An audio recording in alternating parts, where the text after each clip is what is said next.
This was in 2019. Me and my buddy Jackson have a hobby for exploring abandoned places. I guess we were urban explorers, but we weren't really the type to do anything too illegal, or at least nothing too risky, which usually meant finding places further out from the city and in more remote areas. For this one, Jackson and I had found a small Reddit thread of a fire lookout tower posted in the community for abandoned places in our state. The OP didn't mention where it was though, and seemed like he was trying to keep it from being too available to everyone online. I tried my luck at messaging him directly, and although he was hesitant, I eventually was able to get the coordinates from him, so long as I didn't pass it around to everyone else and ruin the spot. When we looked it up on maps, we could see there was a structure there, so it all looked legit. There weren't any other posts or anything on it though, so it really seemed like the place was completely forgotten. We packed up and headed out there on a Monday morning. Getting there was a bit sketchy. No trails really, and no clear sightlines of where we were headed. Just had to trust the GPS. The woods also had this really strange feeling. If Jackson wasn't there with me, I 100% would have booked it out of there and never looked back, just from the feeling alone. Jackson also said he felt off, but we still continued walking. All the way up until just about a minute from the fire lookout, there were no signs whatsoever that we were even remotely in the right place, or going in the right direction. No signs of trails, footpaths, or views of the structure. Nothing. It wasn't until we were literally 30 feet from it that we even saw it for the first time. We reached a clearing in the trees, and on the hill was, well, the lookout tower. It wasn't exactly the kind we were hoping for, but I was just happy it existed and the GPS got us there. This one wasn't sitting on tall stilts. It was basically just a cabin on top of the hill, with a view over the forest. We circled the tower for a minute. The wood siding was gray and splintered, and the windows were either broken or covered in grime and fog so thick that it looked painted over. One side of the roof was even partially caved in, and the whole place sort of felt like it was leaning slightly, like the whole structure had shifted on its foundation. Jackson was noticeably more excited than I was. I think I still had that lingering, uneasy feeling from the woods, but I didn't want to be a buzzkill after we'd come out all this way, so I didn't say anything. Jackson knocked on the door, then opened it. We stepped in. The inside was dark. Even though windows surrounded pretty much all sides, the fog and grime that I mentioned earlier prevented pretty much any light from coming in. There was also a bunch of junk scattered on the floor. Some old tools, a broken lantern, and even some beer cans that looked decades old. But eerily, there was a piece of paper taped to the far wall. It was noticeably out of place, being clean and new from someone recently. On it were 3 words: "Hope you're happy." I showed it to Jackson, and we both were pretty confused. I mean, clearly this had to be the stupid Redditor messing with us, leaving a cryptic note to scare us, knowing that we were going to show up. Still kinda weird though. If it wasn't some joke, it seemed sort of passive-aggressive. Anyway, the sun was getting low, so I shut the door and we settled in for the night. I got out the camping stove and started boiling water to make ramen for dinner. Strangely, that whole night felt off. We didn't really talk for a while. I made the food, we ate, and just sat there, listening to the breeze make the cabin walls creak. Neither of us sparked up a conversation, which was really unusual. Just felt like there was almost this dreadful feeling. And I can't speak for Jackson, but I assume he felt it too, since he didn't speak either. Eventually, when it got later, we both got in our sleeping bags and fell asleep. When I woke up, I remember opening my eyes to the pitch black room and hearing just the slight creaks of the cabin. But something felt like it was missing, and that's when I rolled over and looked at Jackson's empty sleeping bag. I quickly sat up and looked around. "Jackson?" It was quiet. I froze up for a moment. "Jackson?" After I said his name again, there was a sudden thud against the wood. Then again. I tilted my head up and looked at the roof. Slow, quiet thuds moved across the ceiling. And then suddenly the door opened and Jackson stepped inside, nearly giving me a heart attack. He looked surprised to see me awake, but I told him to shush before he said anything. But whatever the hell I'd been hearing had stopped. Jackson said he just went out to take a leak. I asked if he saw anything on the roof, and he looked at me like I was crazy. I went out to see for myself, and saw nothing. At that point, I thought maybe I was crazy. We got back in our sleeping bags and slept through the rest of the night. Next day, things still felt a little off there. I really didn't know what it was. Just everything felt too quiet and still. Me and Jackson spent most of the day exploring around the area, walking around and looking for anything else cool, but there really wasn't anything. The forest seemed to be the same half-dead trees for miles and miles and miles. Around sundown again, we got back to the lookout tower, ready to get back inside and settle for the night. But as Jackson went to close the door, he suddenly stopped. I looked back at him. He was frozen in place, and his eyes were fixed on something. Then he said my name, telling me to come over there. I walked over and looked out the doorway. Standing maybe 40 feet from the cabin, right on the line between the clearing and the trees, there was a man. The man had shaggy, unkempt hair and a scraggly beard. He wore a gray flannel and had a rifle slung over his shoulder. Clearly, this guy was some sort of hunter. But what was really eerie was the look he had over his face. His eyes were dead, and he had a dreadful, empty look. "Hey, can we help you? Are you good?" I called out. The guy stared across the field at us for a few more seconds, then slowly turned and walked straight into the woods.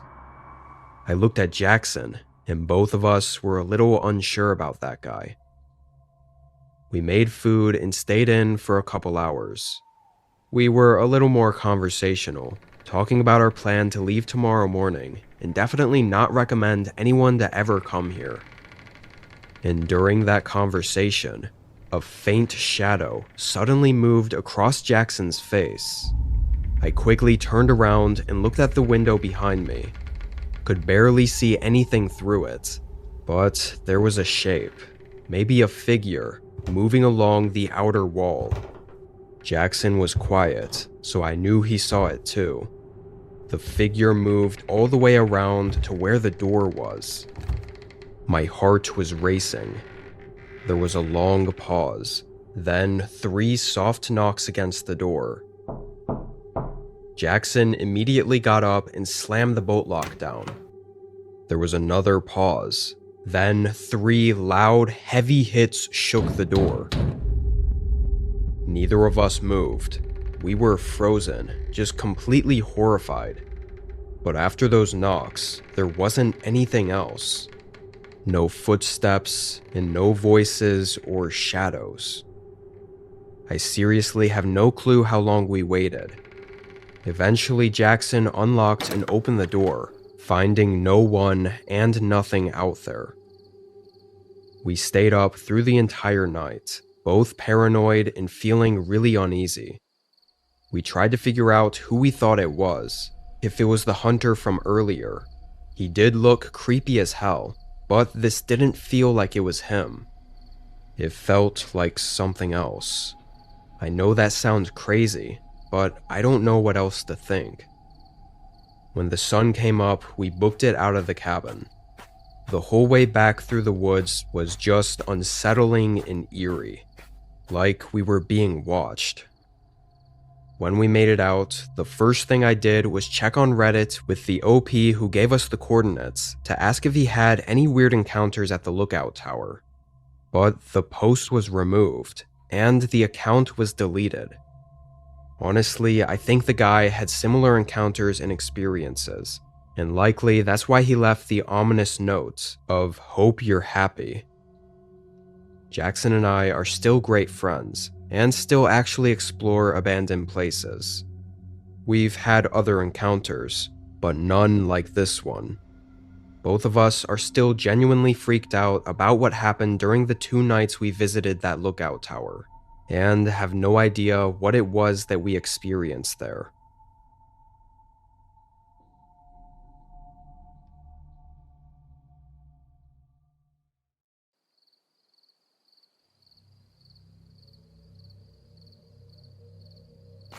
I'm keeping my name anonymous for privacy reasons, but this happened just 5 years ago. At the time, I was traveling around with my dog Rocky. I know, not the most unique name, but I'd named him after the mountain range I found him stray in 3 years prior. He was a medium-sized Australian Shepherd mix, and the vets said he was between 6 to 7 years old when I found him. There was no information on him whatsoever, and after weeks of being unsuccessful in finding his owners, I made the decision to adopt him. He became sort of my adventure buddy, going on hikes and backpacking trips year-round, and we both loved it. The trip this happened on was honestly nothing crazy. It was just supposed to be a 1-day in, 1-day out backpack along a firebreak trail to a retired lookout tower. I really couldn't find too much info on the place, at least not up-to-date info. Best I could find were some really old rules about it being a non-rentable, first-come, first-serve public rest shelter with a 3-night limit. But like I said, that info was super outdated. I didn't care too much to do any more research than that, because I wasn't even planning to stay the night in the tower. The idea was to reach the ridge, take a look around, and hike another few miles down to a creek with a small tent campsite. However, this whole idea fell through, as when me and Rocky were about 30 minutes out from the tower, dark, heavy clouds started rolling overhead. We rushed to the tower, and with a view of the valley from the ledge, I could see a really bad rain and thunderstorm hitting the mountain directly across from us. It looked like it was headed our way. I didn't mind so much camping in my tent during a storm, but the problem was that I didn't know if we could make it to the campsite and set up before the storm hit. After a couple minutes of thinking, the decision was made for me by the sudden onset of rain downpouring on the lookout tower.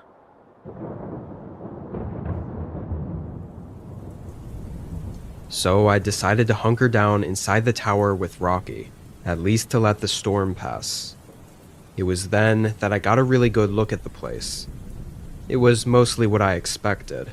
White paint thinning on the walls, a rusted stove built into the corner, and aside from that, completely empty. Not even a trashy old mattress that most public forest shelters usually have. Within minutes, the storm hit twice as hard. Rain was coming down so heavy I couldn't even see the forest past the windows, and I could feel the wind cutting inside between the gaps in the wood. The tower had a bit of give to it as well, swaying a bit every time a gust of wind would hit it, and it didn't look like it was slowing down anytime soon. I laid out my sleeping bag to make a more comfortable rest area, then took out my dinner stuff and made a little freeze-dried meal. Rocky was pretty shaken by the storm though. He wouldn't settle, pacing near the door with his tail tucked and quietly whining. He never liked storms, but this one definitely made him feel worse than usual. Thought it was probably the movement of the tower, or maybe even the height. I called him over and had him sit next to me so I could pet him to quiet him down and get him to relax a little. But when it was just the sound of the rain drumming on the roof, I heard something else. It was a faint, hollow thunk sound, like something metal shifting beneath the floor. It was subtle enough to blend in with the rain, and only noticeable during short periods where the rain would slow down a bit. After a minute or two, though, I couldn't hear it anymore. Or maybe my mind drowned it out. I'm not really sure. Eventually, I laid down and Rocky burrowed in the sleeping bag with me. The rain and thunder started to feel comforting, I guess, and I fell asleep. Next thing I knew, I woke up and checked my watch, seeing it was just past 2 a.m. And right away, something was missing. The noise of rain and everything. It was just silent. I sat up, realizing Rocky wasn't in my sleeping bag anymore. He was over by the door, giving me that look like he needed to go out, and quietly whining again. I took a moment, then got up and put my shoes on and grabbed the flashlight. I opened the door and stepped outside with him, walking down the creaky steps and letting him roam the field between the tower and the forest. After the hours of heavy rain, the dead silence of the forest now was kind of unsettling. I stayed near the tower, just keeping my flashlight on Rocky as he did his business. But then I heard the slightest sound behind me. A thin metal squeak from a small wind gust. I turned around and pointed my flashlight under the lookout tower, immediately spotting what looked like a metal cellar door, like one of those underground ones that old houses sometimes have. I figured this one must have been for storage back when the tower was in use, maybe for keeping dry firewood and tools or something. But then I remembered the sounds I heard overnight, the metal thump sounds.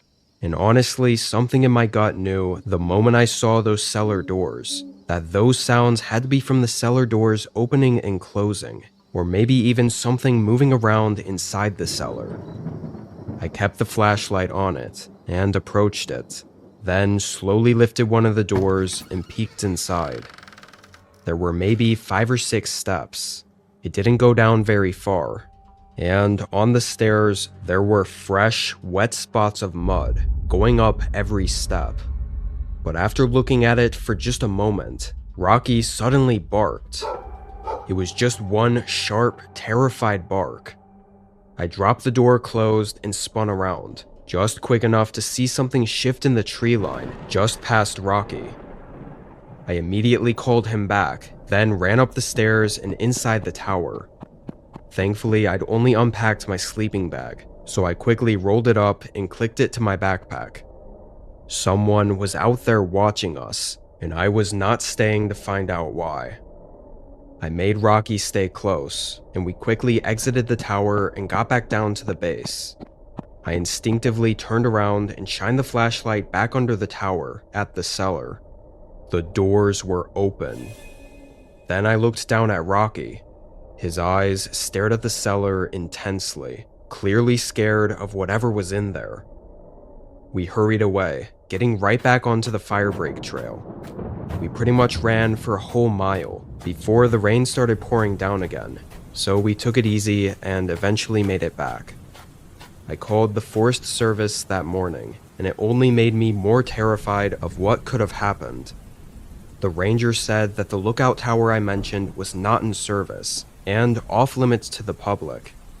I couldn't get him to spill any specifics, but from the little hints I felt like I got, it sounded like some things had been happening in that area that caused them to just stop allowing people to use the tower. That's why I couldn't find any information on it. I think there's a lot of possible explanations for what happened out there, but none of them make me feel any better. The most harmless explanation is someone was living in the cellar of the retired tower for who knows how long. But even then, why did they leave in the middle of the night? And why were they watching us from the trees? It's been a while, so I've mostly come to terms with not having any answers. But I think the chances are slim that if I hadn't have left, nothing else would have happened.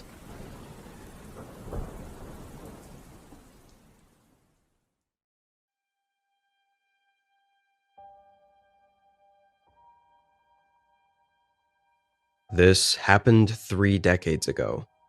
Obviously, I'm an older guy now, but when I was in my 20s, I used to do summer work with the Forest Ranger Service as a fire lookout.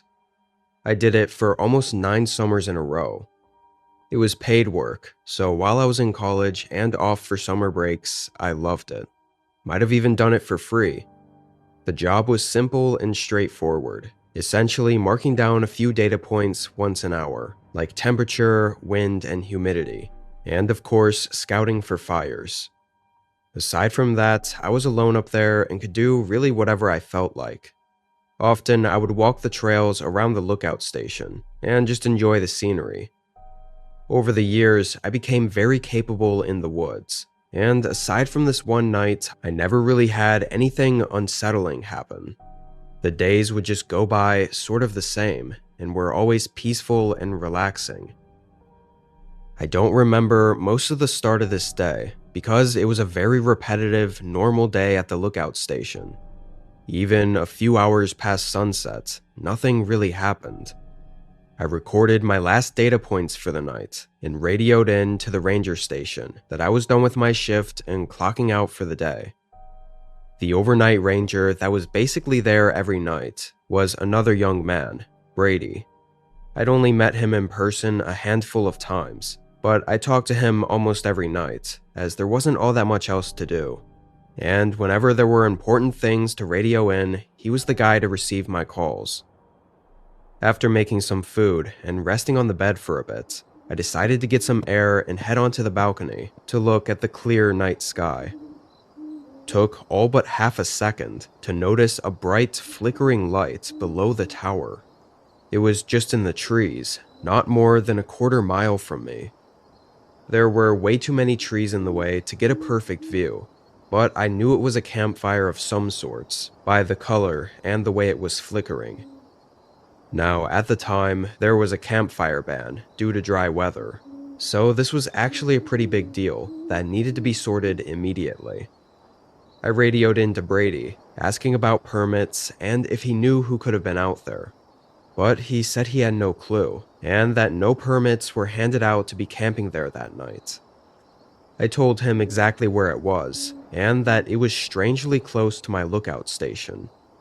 Brady told me since it was so close to just go let the campers know to put it out and to not even worry about making them leave or anything, even though they didn't have a permit to be in the area.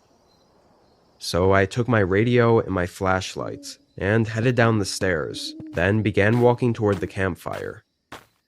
Really, I never felt too worried heading out there. The walk was like 5 minutes, and I figured it would all go over easy. Again, I wasn't forcing them to leave. I was just there to tell them to put out the fire. After a short walk, I got to the campsite. But it really wasn't a campsite at all.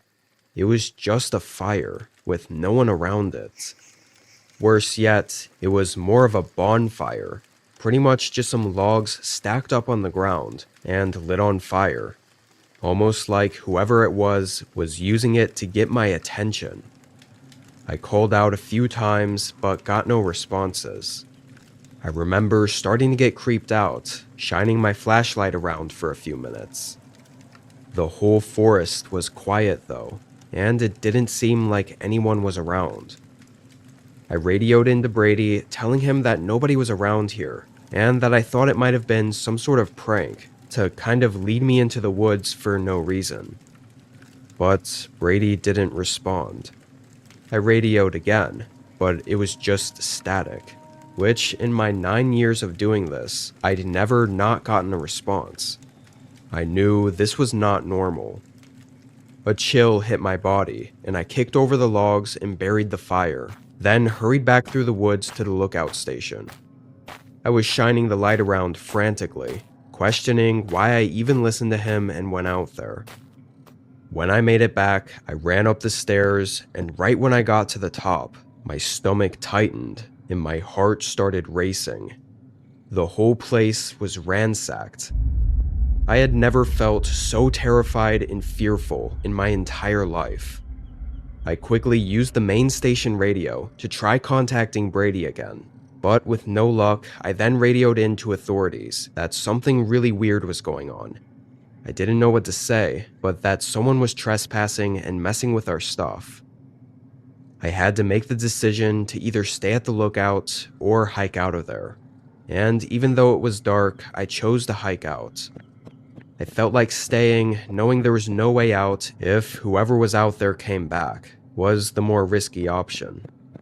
The hike was a well-defined trail 3 miles down to the ranger station, where Brady was stationed at, and then another mile to the road.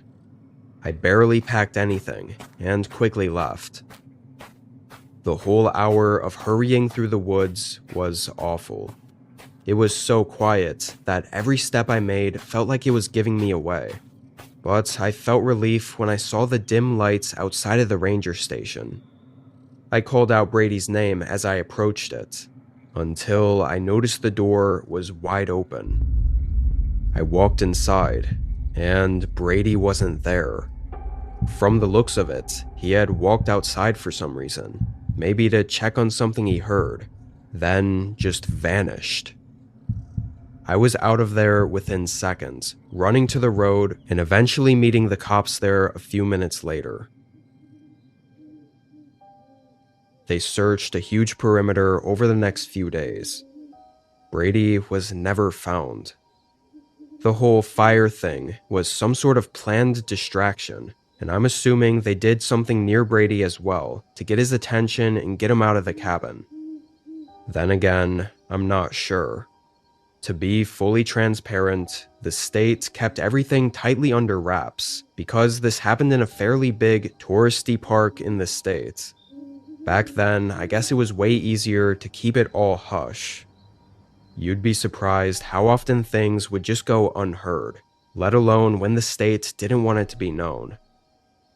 That was the year I stopped going there during the summers, and as far as I know, nobody else ever worked at that tower after me. The listing didn't show up any years afterward.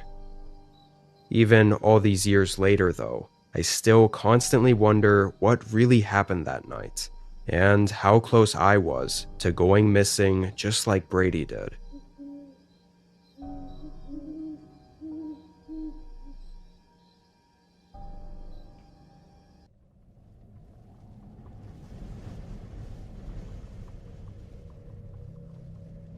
I'm 28, and this was 2 years ago. It was just a few days before Christmas, but I had taken the entire week off of work, or in-person work. At my job, we could essentially schedule when we'd actually come into the office, and I'd managed to have enough remote days racked up to be able to work from home this whole week.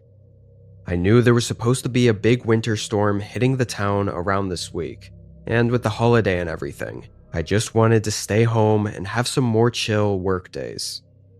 Our company navigated remote work by basically just saying we had to get our work done by its deadline, and aside from that, it was up to us how we wanted to go about it. There were a few more rules and stuff, but this meant I could really work whatever schedule I wanted.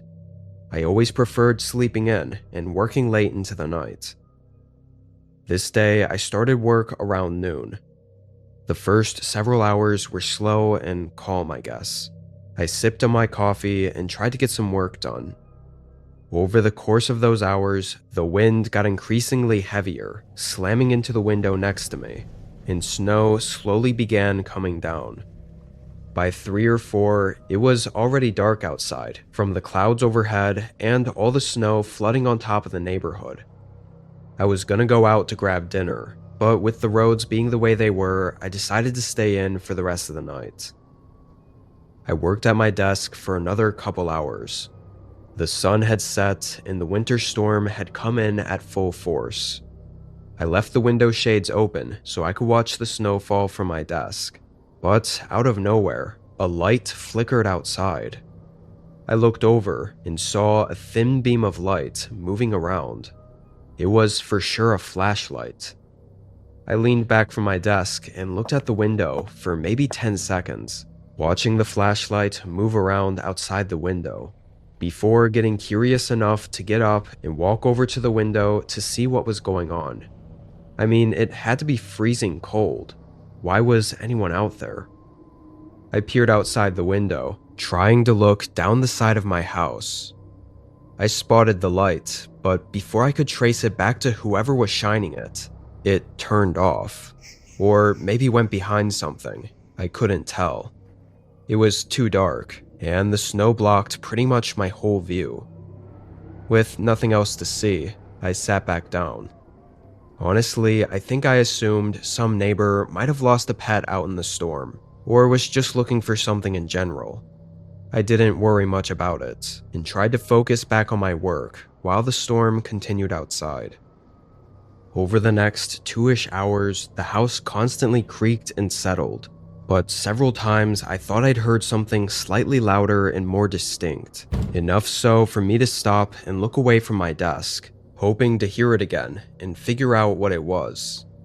I didn't, but how could it not be the house just making noises? The thought that it was anything else seemed really far-fetched. That was until there was a much louder thud sound. It sounded more like something breaking than just a hit against the wall, let alone the house settling in the wind. And it sounded like it was inside the house. I got up from my desk and walked into the hallway, hearing nothing, and then moving downstairs. Everything looked and sounded normal, not that I could hear too much over the heavy winds, but there weren't any more loud thuds. Honestly, I wasn't scared enough to do a full-on search through every section of the house, not without any other noises or anything. So I started to head back up to my office, making it nearly to the top of the steps, when suddenly there was a click sound and the whole house went dark. The power cut out. I froze in place for a second. The entire house was pitch black. With the snowstorm outside, no light was even coming in through the windows. I couldn't even see my own hands in front of my face. I thought the storm had to have messed with the power, or maybe tripped the breaker. I began slowly moving back down the stairs, feeling for every step as I carefully and blindly made my way down to the lower hallway. The basement door, which led to the breaker box, was at the far end of this hallway, so I started following the wall, tracing my hand against it to keep myself going the right way, when I started to hear something. I stopped walking. It was something moving, sort of muffled, and from behind the basement door.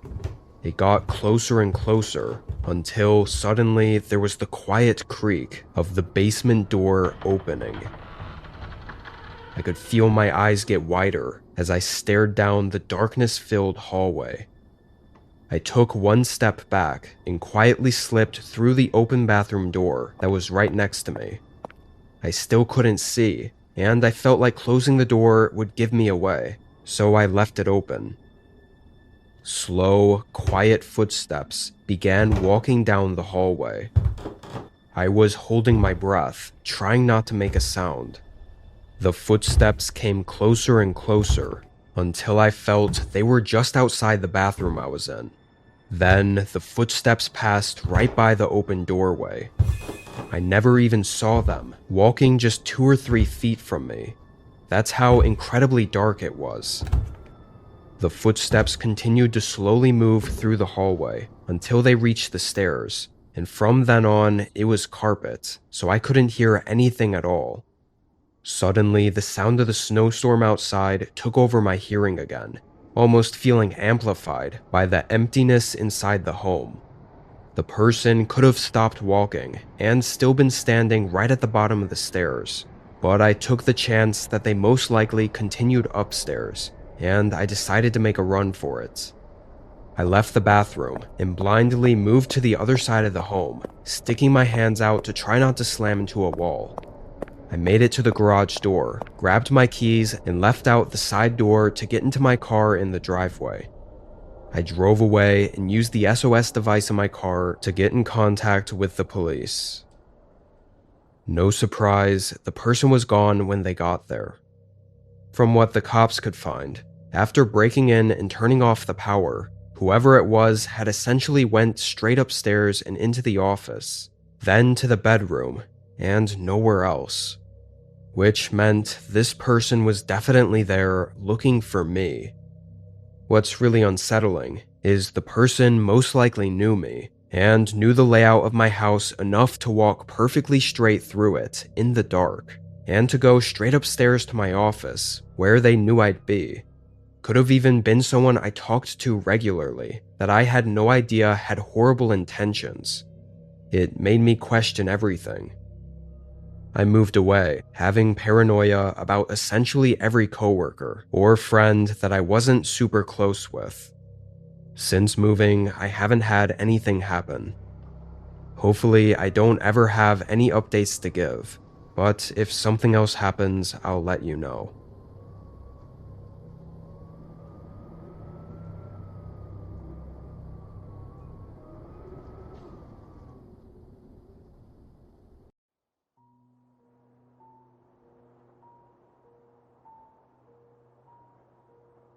I'd been driving since early morning, trying to make it from Minneapolis to my sister's place in Montana before the weekend.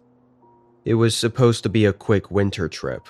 Just me, my old but trusty Subaru, and some crappy gas station coffee. Everything was fine until the snow started falling once I got a little further north, and into the more isolated parts of the highway. It wasn't too bad to start, just some light snowfall here and there, but it ramped up pretty quick around the time the sun went down. It became almost a wall of white that even my headlights were having trouble cutting through.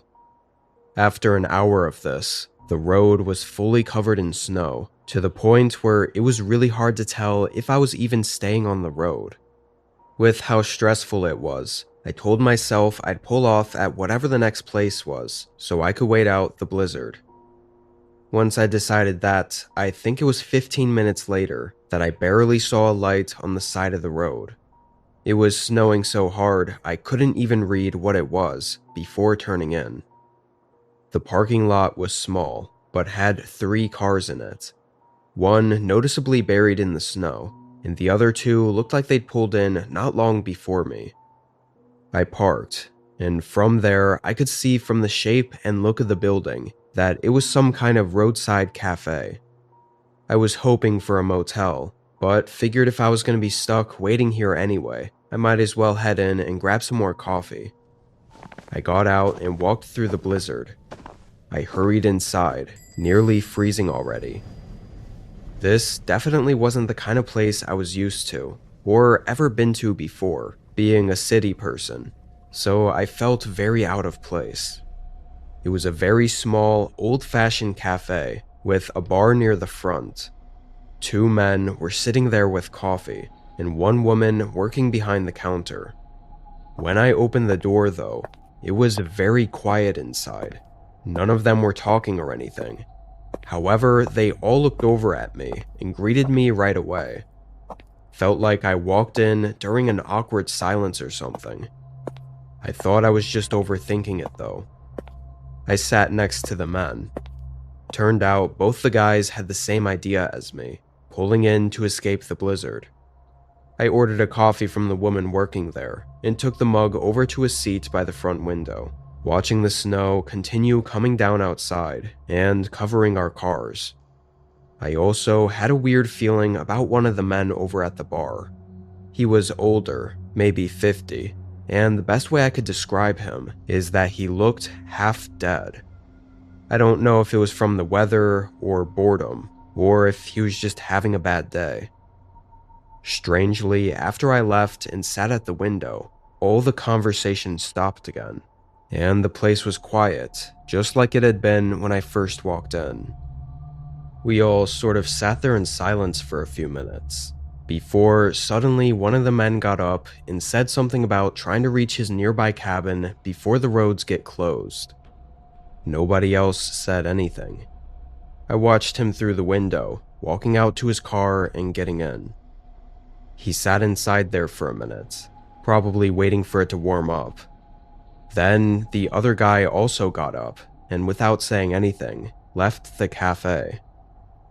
I moved from the window back to the bar, immediately asking the worker what was up with those guys. She shrugged, saying they pulled in around the same time and looked like they were arguing in the parking lot before coming inside. From there, they didn't say much of anything. Figured it was just road rage or something like that. I stayed at the bar for a while, talking to her about the blizzard and just a bunch of small talk. Over those 30 minutes, nobody else walked into the cafe. Eventually, I made my way back to the window to check on the snow and see if it had settled a bit. That's when I saw both of the men's cars still there. However, neither of them were inside the cars or outside the cars. They were just gone. This immediately sent a chill through me because it had been a while since they left the building. No way they were out in the blizzard for that long. I went over to the front door for a closer look, then decided to take a few steps out and look around. The sharp cold instantly hit my face, and the snow, while not as bad as before, still made it difficult to see. Aside from the harsh winds, it was quiet out there. No signs of either of the men. It actually gave me a really uneasy feeling, to the point where I wanted to leave. I dragged my legs through the snow to my car. Plan was to turn it on and let it warm up while I waited back inside before leaving. But it wouldn't start. Not like it was struggling to start, though. It wouldn't even turn on in the slightest, or make any sounds when I turned the key. It had only been maybe 40 minutes since I'd arrived at the cafe, and my car hadn't had a single issue before this night. My gut knew one of the men had something to do with this. I know maybe at this point that sounds crazy, like I was being over-skeptical from the jump, but I just knew it somehow. And then, as I sat in the seat, still trying to get it to turn on, I saw someone. One of the men walking out of the woods behind the cafe. He wasn't much more than a dark figure covered by the darkness and the blizzard of snowfall, but he was heading back toward the cars. I quickly got out and rushed inside, turning the lock on the front door. The woman asked me why I did that and what was going on, to which I quickly explained and told her to call 911. She seemed unsure, but did it anyway. A minute later, the man showed up at the door. He tried to walk in, pressing on the door. When he realized it was locked, he made eye contact with me through the glass and banged on the door. His eyes were bloodshot and his face was pale, but he still had that half-dead look. Through our eye contact and the door being locked, I think he knew that I was onto him, or whatever the hell it was that was going on. He didn't stay more than 10 seconds before running to his car. When the cops made it, only 3 cars were in the parking lot. Mine, the woman's, and the other man's. The creepy guy made it out. Unfortunately, this night didn't end on the typical he got away before anything happened. The officers followed some faint tracks in the snow into the woods behind the cafe, and found the body of the other guy. None of his things were missing though. It looked like it was just an act of violence. And just as disturbing, his car wouldn't start either. They found that it had the exact same issue that my car had, which was the ignition line being deliberately cut. So with all that info found out, the story pretty much told itself. When both men pulled in that night, at some point the creepy guy cut the line to prevent him from leaving. Then he just waited for him to head back outside, where he then followed him out, and of course, with the car not turning on and there being no escape, he was either dragged into the woods or had tried running away. Regardless, it all ended the same.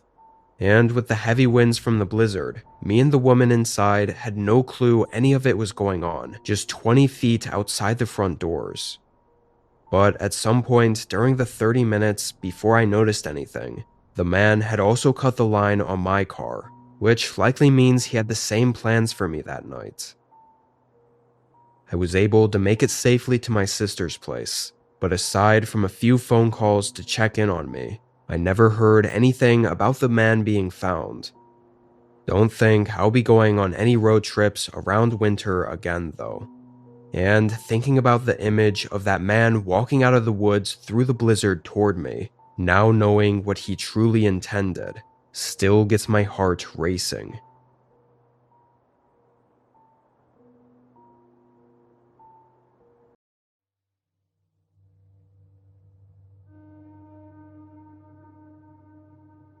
This was around Christmas time last year, I think between Christmas and New Year's.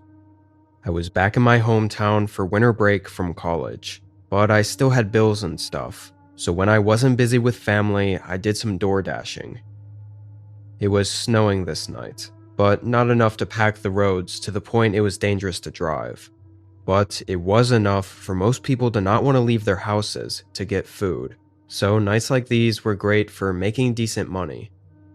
Orders were going fine up until 10.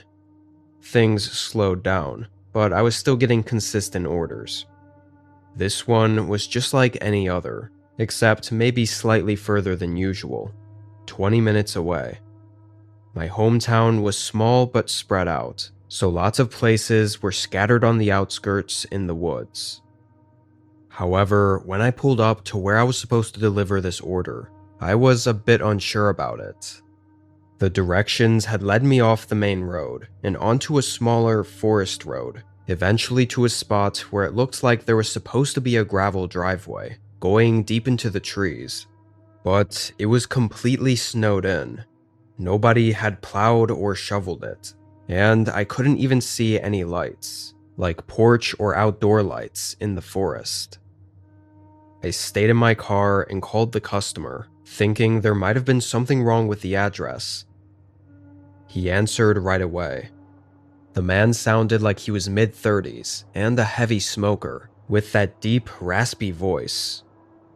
I said I was at the spot on the map he had marked to drop the order off at, but that I didn't see an open driveway, or house, or anything. The guy said it was probably covered in snow. The way he said it was like it should have been obvious. I responded, saying I think I see where the driveway is supposed to be, but that I wasn't comfortable driving my car through it. He then gave some snarky answer about this was why he ordered delivery, and if I wasn't going to deliver it, then what the hell was the point? I didn't totally agree with that, and it seemed like a really douchey response. But in the moment, I guess I just folded and said okay.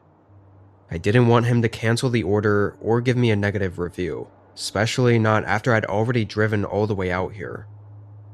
Looking back, I've checked all the rules and stuff, and now I know that if I don't have access to the driveway or delivery location, then that's on the customer. At the time, I wasn't sure. So after he hung up, I got out with the order, locked my car, and started walking through the snow. It wasn't super deep, but with it being on a less maintained forest driveway, I think my car would have had a lot of trouble and probably gotten stuck. And it was really hard to tell where the actual path was. I mostly just tried to follow what I thought was a clearing in the trees, but with no lights around to guide me, I didn't really know where I was walking. I kept looking back behind me at my car, seeing it get further and further away. It was my only sense of distance I had, because up ahead it was really dark, and I couldn't tell where I was going. It all just looked like the same forest. And all of a sudden, there was a sound to my left. A crunch that sounded eerily similar to a boot stepping in the snow. But it was far, like just barely in reach of my hearing. I looked out there, and even tried turning my phone light on, but it did absolutely nothing. I didn't see anything, and didn't hear anything else, so I kept walking. The cold started getting to me, and the endless darkness ahead had me rethinking everything. I figured by this point I would have seen the house, or something at least to tell me I was going the right way. I stopped in place and stood there for a second, just having a moment of realization that this was all really odd. I looked around, and I know it sounds stupid, but it took until then for me to think that there might actually not be a house here. Like this was all just some sort of weird trick to get me out here. Which was absolutely terrifying to think about, standing there alone in the snowy, dark forest. I took my phone out and decided if the customer didn't answer, or tried again to convince me to keep walking, then I'd leave and cancel the order. I pressed call and held the phone up to my ear as I listened to it ring. It rang twice before I saw something in the corner of my eye. I turned my head, seeing a light far out in the trees. Then it suddenly shut off, and a half-second later, the call dropped. I didn't even bother waiting or trying to think anything through. I immediately started sprinting back the way I came. The crunching snow beneath me covered whatever sounds could have been coming from behind me, like if the guy was chasing me or not. Probably made it even more terrifying, not knowing what was behind me. I ran all the way to my car, and before I even made it up to the door, I saw something was wrong. It was leaning on one side, which led my eyes to one of the tires being flattened. He had slashed it. I got in and started it anyway, driving out of there. I called the police on my way out, but aside from some questioning, they were kind of useless, and really didn't seem to take the whole thing that seriously. To me, I think it's pretty clear that the guy was leading me out into the woods for a reason, and even went as far as to slash the tires on my car to either keep me there or keep me from leaving. I don't know what I would have found had I kept walking into those woods, or what would have happened.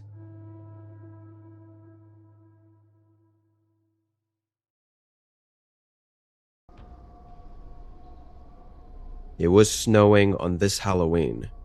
Me and my friend group were all planning to have a big night of trick-or-treating, but with the snow coming down pretty heavily, a lot of their parents wouldn't let them out for too long. To be fair, it usually wasn't this bad in October around here, but for the last week, our city was in the middle of an early snowstorm. Anyway, it ended up being just me and my friends John and Hayden. They were still able and willing to go trick-or-treating. We all put on some heavy snow gear, boots, jackets, hats, all that stuff. Pretty much the only parts of our costumes you could see were the masks we were wearing. We started trick-or-treating. For the first couple hours, there were a decent amount of kids running around doing the same as us. But once the sun got lower, it was basically just us three, walking around in the snow. We continued going door to door, eventually getting up to one of the houses on the corner of the block. There was nothing unusual about it. We went up, knocked on the door, and got candy from the older woman that lived there. But it was when we turned to leave the porch that we walked past a man on the driveway. He had a thick jacket on, and a really creepy mask.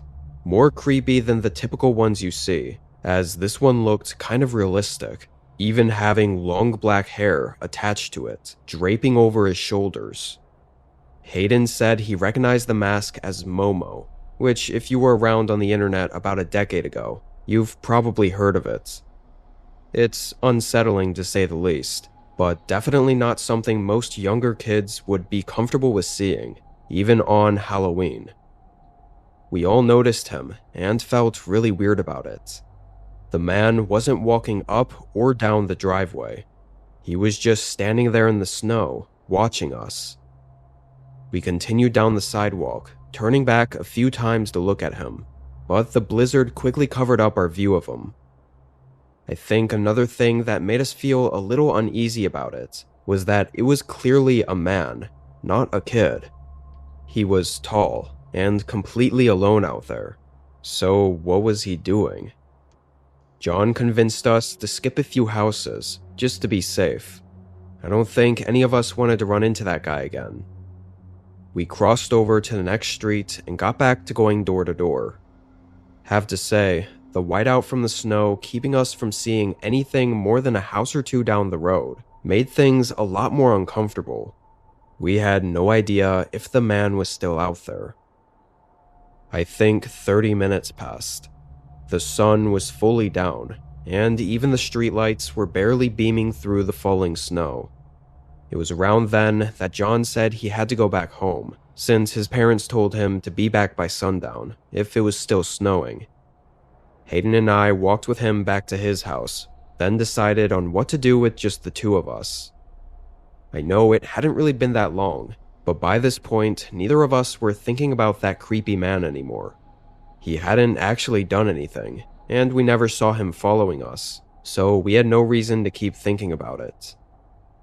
Me and Hayden went to a few more doors and got some more candy, before we both were getting really cold and found ourselves just not enjoying it too much. So Hayden split ways and went back home, leaving me to head back to my house alone. It was about a 15-minute walk away, but in the snow, probably longer. Almost immediately, once it was just me out there, it hardly felt like Halloween. Snow covering every inch of the neighborhood, and nobody else walking around. Literally just me. Once I realized that, I started getting a little paranoid, looking all around and hoping to see another group of trick-or-treaters. But instead, I saw something else. On the other side of the street from the sidewalk I was on, there was a forest, and through the trees, someone was watching me. At first, I just saw his figure, standing far back, and mostly covered by the darkness and the falling snow.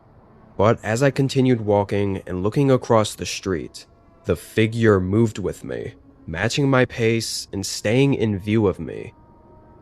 I started to walk faster, eventually getting to a turn where I could go deeper into the neighborhood, where there were more houses and no forests. But the figure followed. He walked out of the tree line, and when he passed under a streetlight, I saw that same disturbing mask with the long black hair. He must have followed us the entire time, waiting for one of us to be alone. I hurried, moving as fast as I could. The empty and quiet streets made it feel like I was running for my life in an abandoned neighborhood. When I made it home, I locked the door behind me, but for some reason didn't tell my parents what was happening. I just went straight to my room. I guess I was scared to admit that I thought someone was actually following me, as if not admitting it would somehow make it not true. For a few minutes, I just sat on my bed and caught my breath, until the doorbell rang. I immediately felt a chill run through me, knowing that I saw no one else outside while I was running back home. I heard my parents talking, confused that any kids were still out trick-or-treating. My mom went and grabbed some of the candy that they'd already put away. Then she answered the door. As she did, I quietly walked around to the hallway and looked down at who was at the door. My stomach dropped. It was the tall man in the mask, and although I couldn't see his eyes, I know he saw me at the back of the hallway. He didn't even take any candy or say anything to my mom. He just walked away. Likely, the man was hoping I would be alone. My mom found it really creepy and strange, knowing as well that it was an adult, but she assumed it was just a dumb Halloween prank. I never told her what really happened, or what that man was really trying to do that night.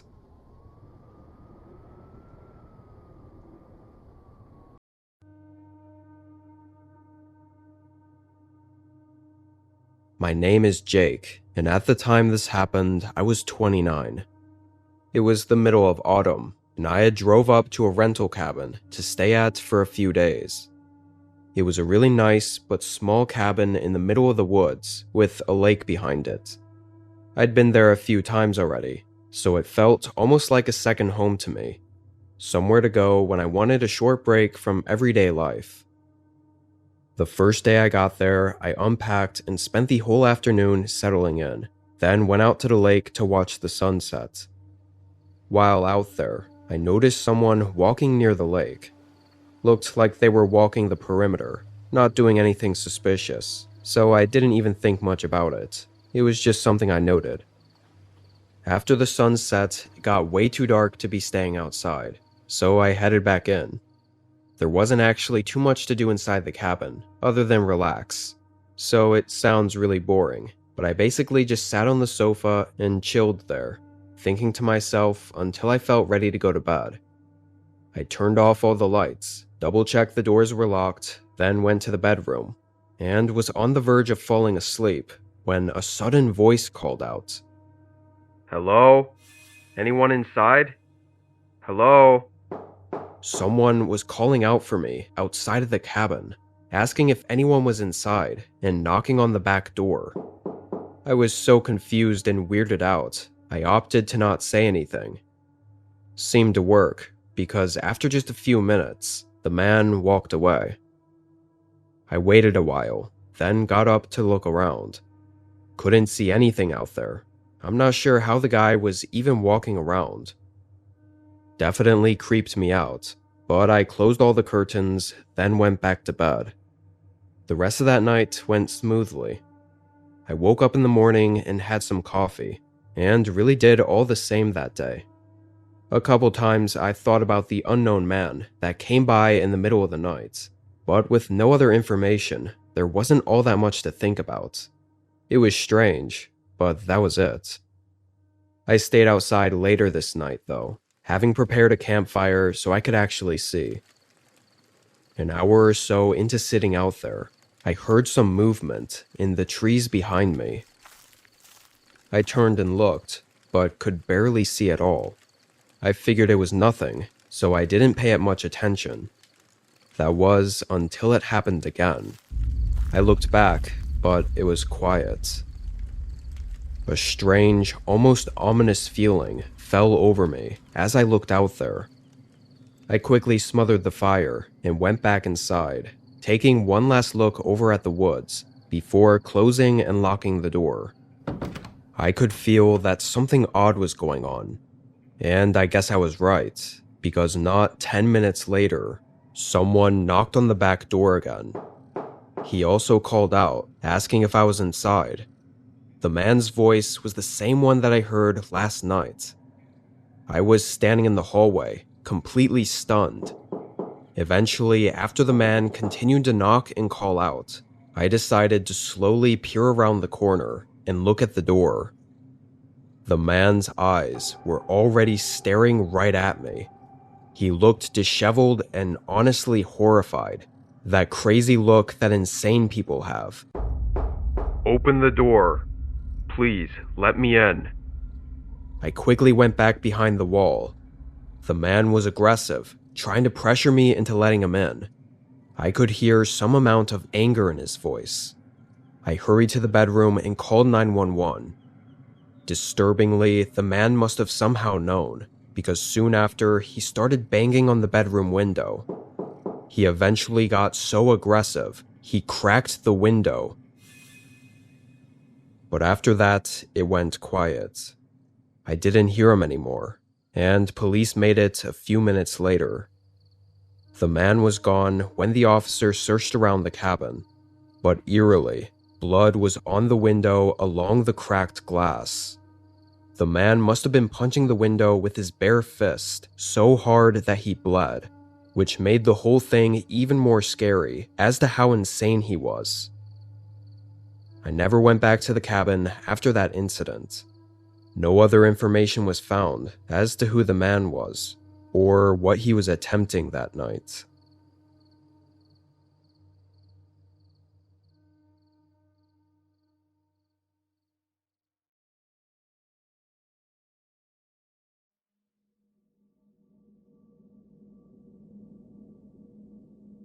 Where I live, around Halloween, it always gets pretty cold.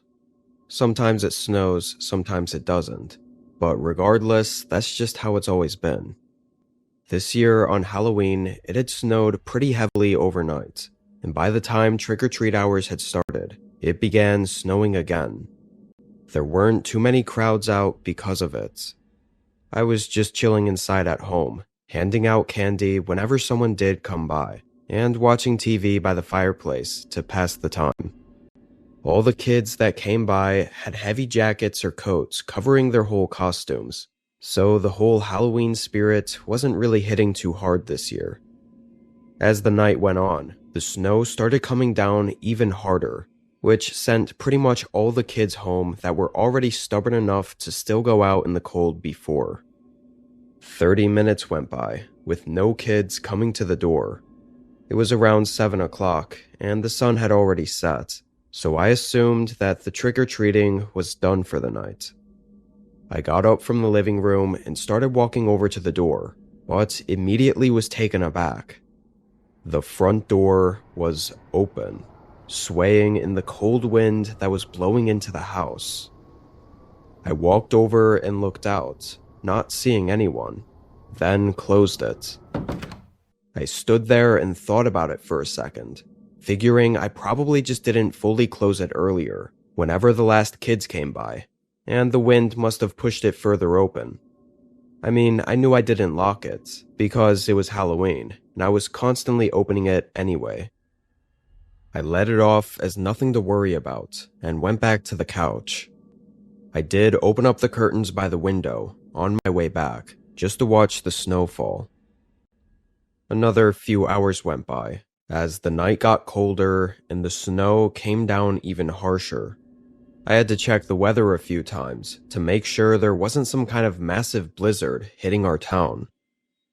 I think it was around 10 that I started to feel tired enough to go to bed, so I turned everything off and went to the kitchen to finish doing some dishes from dinner that I hadn't cleaned up yet. It was just something I did as part of my nightly routine, cleaning up the place before going to sleep. As I was down there putting things away though, I heard what sounded like a creaking noise above me. I literally stopped what I was doing and stared at the blank ceiling, listening to the sound until it quietly faded out. I was kind of in awe for a moment. It sounded just like a door opening, which ironically in the moment I thought sounded way too much like a horror movie to actually be what it was. I finished up downstairs, turned all the lights off, then headed upstairs to go to bed and check on whatever that sound was that I heard. Honestly, I didn't expect to find anything at all, and didn't really care that much. But when I got to my bedroom, I immediately noticed the closet was open. This changed everything for me, instantly making me unsettled. I put everything together between the front door being randomly found open, and then this door also suddenly opening. This couldn't be a coincidence. For good measure, I looked into the closet and didn't see anything. I kinda was hoping there would be something obvious to tell me that something was definitely off. I even checked around the room. I just couldn't see how if someone had snuck inside, why weren't there any other signs of them? Like, where the hell were they? And what was the point of sneaking in, if just to open a few doors? I was still feeling really uneasy, so I shut the bedroom door and locked it, while I paced the room and thought about everything. And at some point, when I happened to be facing the door, I saw something. A shadow right under the door. It only took a few seconds to be almost sure that someone was standing right behind it. I tried not to move or make any sounds, even though, looking back, whoever was behind that door obviously knew I was already in there. I guess I just didn't want them to know that I knew. I must have stood there frozen, staring at the shadow under the door for an entire 2 or 3 minutes.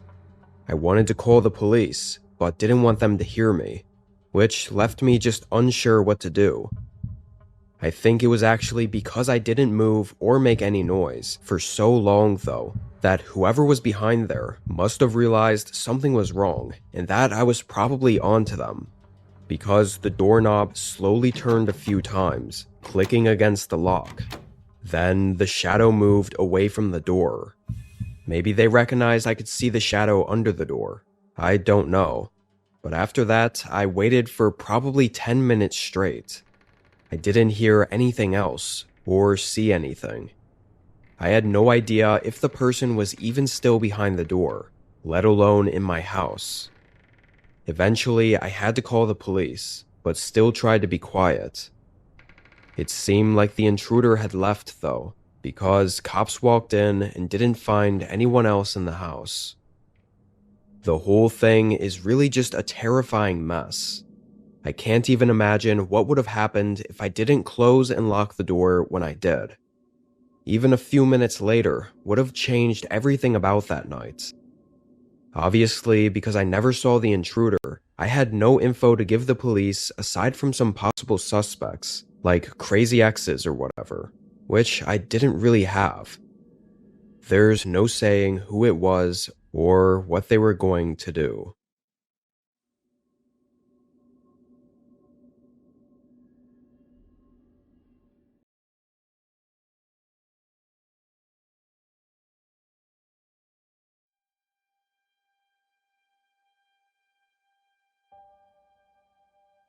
This was 3 years ago on Halloween. Now, in the few days leading up to October 31st, I had a few strange instances while I was at home. I thought at the time it was just some annoying kids ding-dong ditching my house, but after everything that happened, I'm not so sure. A couple times a day, my doorbell would randomly ring, and every time I'd open it, nobody was there. This happened for several days, until Halloween. I made sure to have the day off of work and handed out candy for most of the afternoon. By 8, nobody else was walking around, so I closed and locked up the house, then went upstairs to my bedroom to watch TV in bed for the rest of the night. I was binging one of my shows, and 2 hours went by like nothing before the doorbell rang downstairs. I assumed it was a late trick-or-treater, but I ignored it because they should know that it was way too late by now. I didn't even pause my show. Several minutes passed, so I figured whoever it was had left. But then the doorbell rang again. Now it was a little strange. Were they just standing outside my door for that whole time, waiting? I felt like now I had to get up and check. I paused the TV and went downstairs, looking out the peephole to see who was on my porch. Nobody was there. That's when I made the connection between this and all the other similar occurrences that happened over the last few days. However, they'd never done it this late though. Something about this time felt different. It gave me chills the longer I looked out at my front porch. I stayed downstairs for a half hour, not feeling safe enough to go back up to my room. Even though I was nervous, I held on to the fact that it very likely could be the same ding-dong ditching that was going on before, which was super frustrating, but ultimately harmless. While I was downstairs, I never heard anyone else outside, or got any signs that anyone was still around. My gut felt like I wasn't totally in the clear, but everything else said otherwise. So I went back upstairs. I left the door to my room open, just in case if anything was going on, I'd hopefully be able to hear it. I continued watching my show for another hour, and after finding myself getting sleepy, I turned it off, got ready for bed, and fell asleep. As it's probably no surprise, I woke up in the middle of the night to the doorbell ringing. I jolted up and stared at the open bedroom door, the sound of the doorbell still echoing through the halls. But something wasn't right about it. It was a different sounding ring. I got out of the bed and walked into the hallway, no idea what the hell was going on. The whole house was dark, but right at the top of the stairs, in the middle of the hall, there was something on the ground. I felt my face go pale because I knew nothing was there before. I walked up to it, and as I got closer, it made that same doorbell sound that had woken me up. It was some kind of recording playback device, just one of those small cheap handheld ones. But more horrifying was thinking about how the hell did it get here? Someone had to be inside my home. This had to be some sort of trap though, knowing the sound would lure me out into the hallway. It was as I came to that realization that I heard a few thumps behind me. I turned around. No one was there, but one of the doors in the hallway was now open. I instantly took off running down the stairs. I went straight to the front door, swinging it open and almost slamming into a person standing right at the front door. He had on an all-black cloaked costume with a pale black and white mask over his face. I quickly backed up and slammed the door shut, but heard footsteps sprinting down the stairs I just came from. I ran for the back door as the front door swung back open and 2 sets of footsteps came up behind me. I made it out and jumped my fence, then made a dead sprint for the trees. The men didn't seem to be able to follow me. I was able to get help and have the police come over, which of course by then it was kind of pointless. Most likely, this whole thing was some sort of scheme. By ringing the doorbell over and over for a whole week, I was less alarmed when I heard it that night, so I didn't call the police right away. And after breaking in, the men probably just wanted to mess with me by setting up the recorder and everything, just to scare me into running into the man waiting for me at the front door. Basically just 2 unhinged men having fun mentally torturing me before probably kidnapping me, or maybe even worse. I moved away when I could, and nothing has happened at all since that night.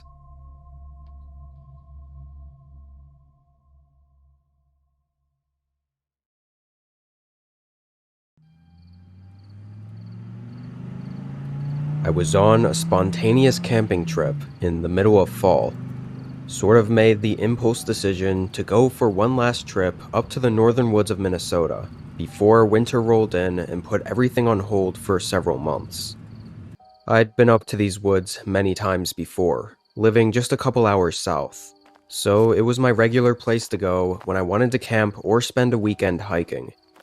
The spot I was at was a small, secluded lake.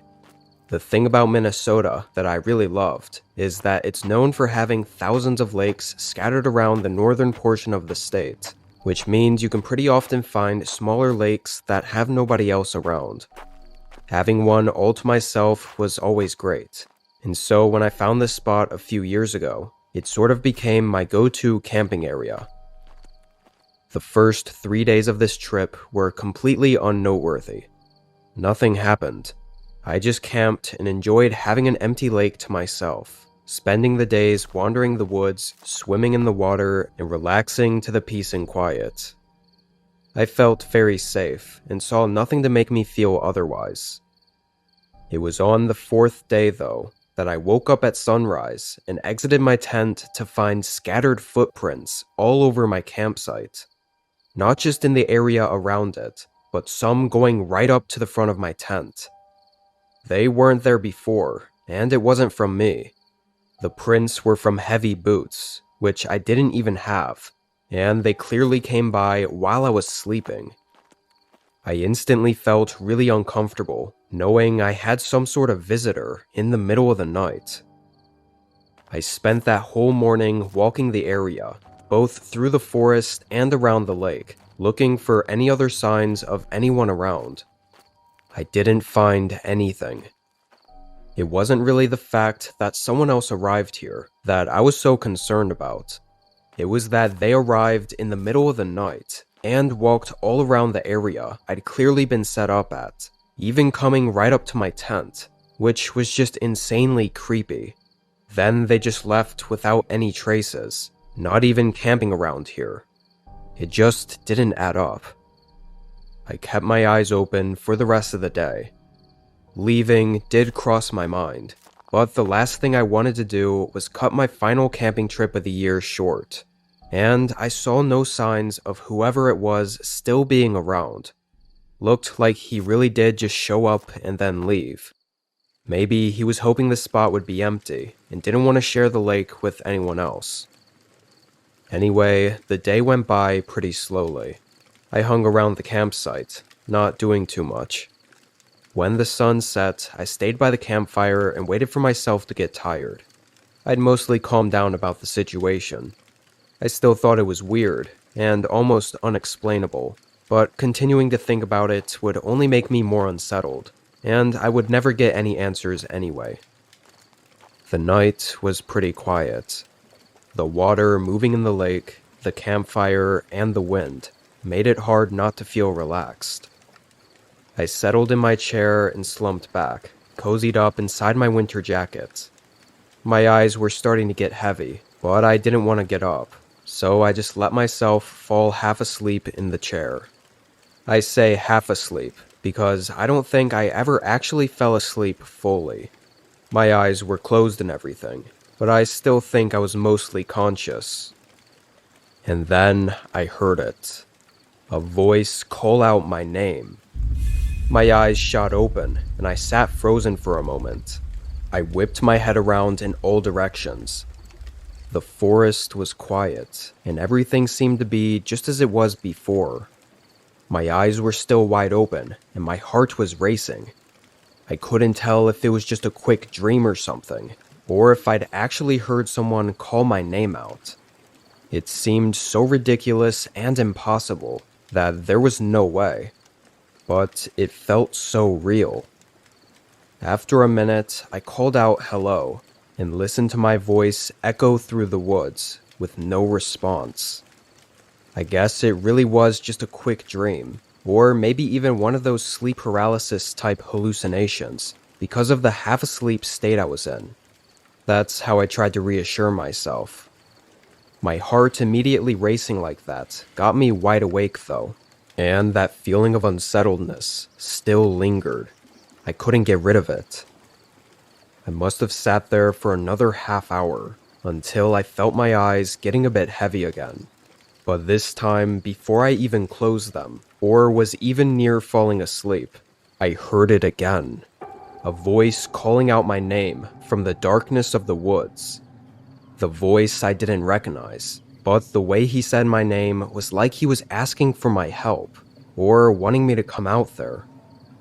I stood up and stared out at the woods.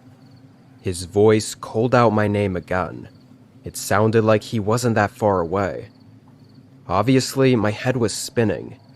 How did this random guy in the woods know my name? And what was he doing out there in the dark?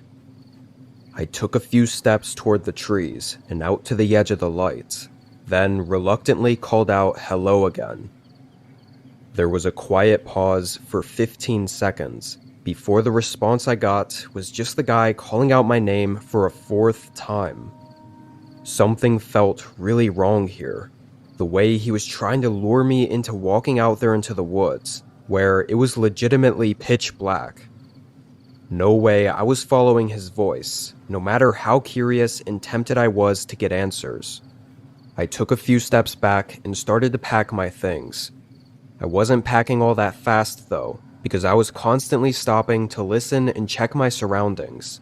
Not to mention the campfire was just glowing ashes at this point, so taking everything down in the dark wasn't all that easy. It felt like I was running out of time though. The voice kept getting closer as the light from the campfire faded, and several times, footsteps would crunch on the leaves not too far away. Whoever was out there had to know what they were doing, which was horrifying. When I finally had everything packed, I threw on my backpack and took out the flashlight. I debated whether or not to turn it on, but decided it might be best to leave it off and try to disappear in the woods, letting the darkness give me enough cover to get away from him and ensure he couldn't follow me. So I left it off and quickly hurried in the opposite direction of the voice. The man called out again as I was leaving, and I only turned back once I was further away. I could barely see the warm glow of the embers from the campfire, and standing just behind it was the faintest outline of a figure. Couldn't make out anything distinct, although something about him looked extremely uncanny. or just off in some way. I turned around and hurried deeper into the woods, hearing the man's voice call out my name one more time, before it was suddenly just me, in the empty, quiet, and dark woods again.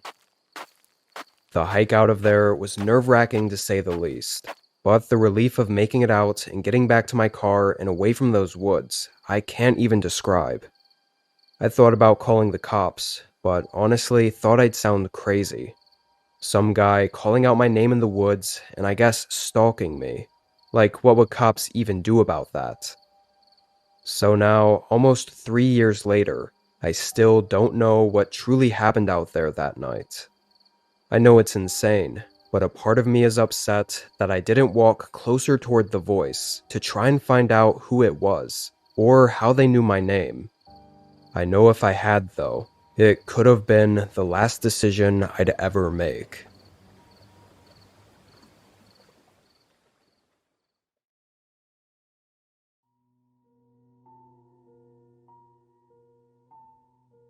I prefer to remain anonymous, but this happened several years ago. I worked at a small standalone business, and one of my coworkers was a guy named Cameron. We connected right away, both having been hired around the same time, and our desks were right next to each other. So needless to say, we talked a lot and had a great work friendship. We never hung out outside of work, but we always joked about going on a camping trip together, since we were both into hiking and stuff, and often found ourselves talking about it during the workday. I never thought it was really gonna happen though, until one day I went into work and his desk was cleared out, and Cameron wasn't there. Turned out he'd been fired, for reasons I of course wasn't permitted to know. I got a text from him that same day, asking about meeting up outside of work and going on that camping trip we always talked about. Honestly, I felt bad for him, and knowing now that I'd likely never see him again if I didn't, I took him up on the offer. I mean, how bad could it be? We made the plans, and a week later, we met up at a forest trailhead, 2 hours west of the city. He looked very excited and happy to see me, and I was actually happy to see him as well. Right off the bat, though, I did feel like he wasn't the same person as he was in the office. Not in a concerning way, but it was just something I noticed. We started heading down the trail and talked the whole way there. I tried subtly asking about why he didn't work at the office anymore, but he avoided the question. At work, he was always very open about everything, probably too open, so it was kind of strange to see him more reserved like this. But I assumed he just made an embarrassing mistake or something. Anyway, we got to the campsite and set up both tents, then made lunch. And as soon as we were done eating, Cameron abruptly stood up and said, "Be right back," then walked off into the woods. The way he said it was like he had somewhere to be, which in this setting didn't make any sense. Like, why not just say you were heading out for a walk or whatever? I stayed at the campsite, relaxing for 10 minutes until he came back. He didn't say anything and acted like nothing happened, so I just let it go over my head. We talked for a bit longer, I don't know, an hour I guess. Then he did the same thing. He said he'd be back and walked out into the woods, except this time it was right in the middle of a conversation. He suddenly just looked out at the trees, stopped talking, and left. First thing I did was look where he had looked, but didn't see anything. This time I actually felt really weird about it, unsettled almost. Again, 10 minutes later, he came back. This time I asked where he went, and he thought for a second, but just said nowhere. No explanation whatsoever. And again, I just let it go. I'd been talking to Cameron nearly every day for 6 months straight, so a few strange things weren't going to fully change my view of him. We talked some more around the campfire, and eventually went into our tents to go to bed. I was pretty tired, so I fell asleep no problem. However, I woke up in the middle of the night. My eyes opened, and I distinctly remember how quiet it was. Just the soft forest sounds. I unzipped my tent and looked out, just to check the surroundings, still not knowing why I woke up. Right away, I saw Cameron's tent was open, and he wasn't in it. I looked all around the campsite and didn't see him anywhere. I noticed the flashlight was missing though, but I didn't see a light anywhere in the trees. "Cameron?" I called out his name a few times, but he didn't call back. I sat outside my tent for a whole minute, looking all around and waiting to see if he came back, until I started to hear something out in the trees. It sounded like chatter, two people talking quietly back and forth. "Cameron? You out there?" The talking stopped, and the forest was quiet again. After 30 seconds of tension, Cameron slowly walked out of the trees and into the campsite. His face was tense, but he tried to hide it with a nervous smile. I asked him who was out there. He paused, then said no one. As he was talking, though, a few footsteps came from out in the trees. I know he heard it too. I looked at him again, and again asked who was out there. I was starting to get really uneasy. But even still, he said no one. There was a very tense 15 or 20 seconds where both of us just looked at each other. And quietly, slow footsteps were approaching from the dark. Adrenaline built up in me until I suddenly just bolted down the trail, leaving everything behind. As I ran, I could hear Cameron and some other guy talking, but I never looked back. I didn't stop until I was at my car. Thank God we drove separately, and I kept my keys and phone on me. I drove home and spent the rest of that night just thinking about what the hell went wrong. I ended up texting Cameron, but the message didn't even deliver. He'd already blocked me. Since that night, I'd never had any contact with him. I don't know who else was out there, or what him and Cameron were planning, but I think I'm really lucky to have gotten away.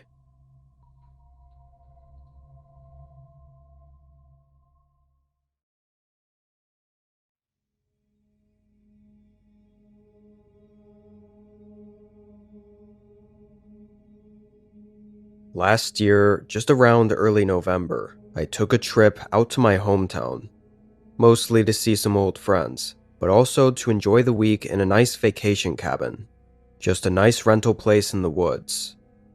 My hometown wasn't big and mostly surrounded by forest, with plenty of great views and camping areas nearby.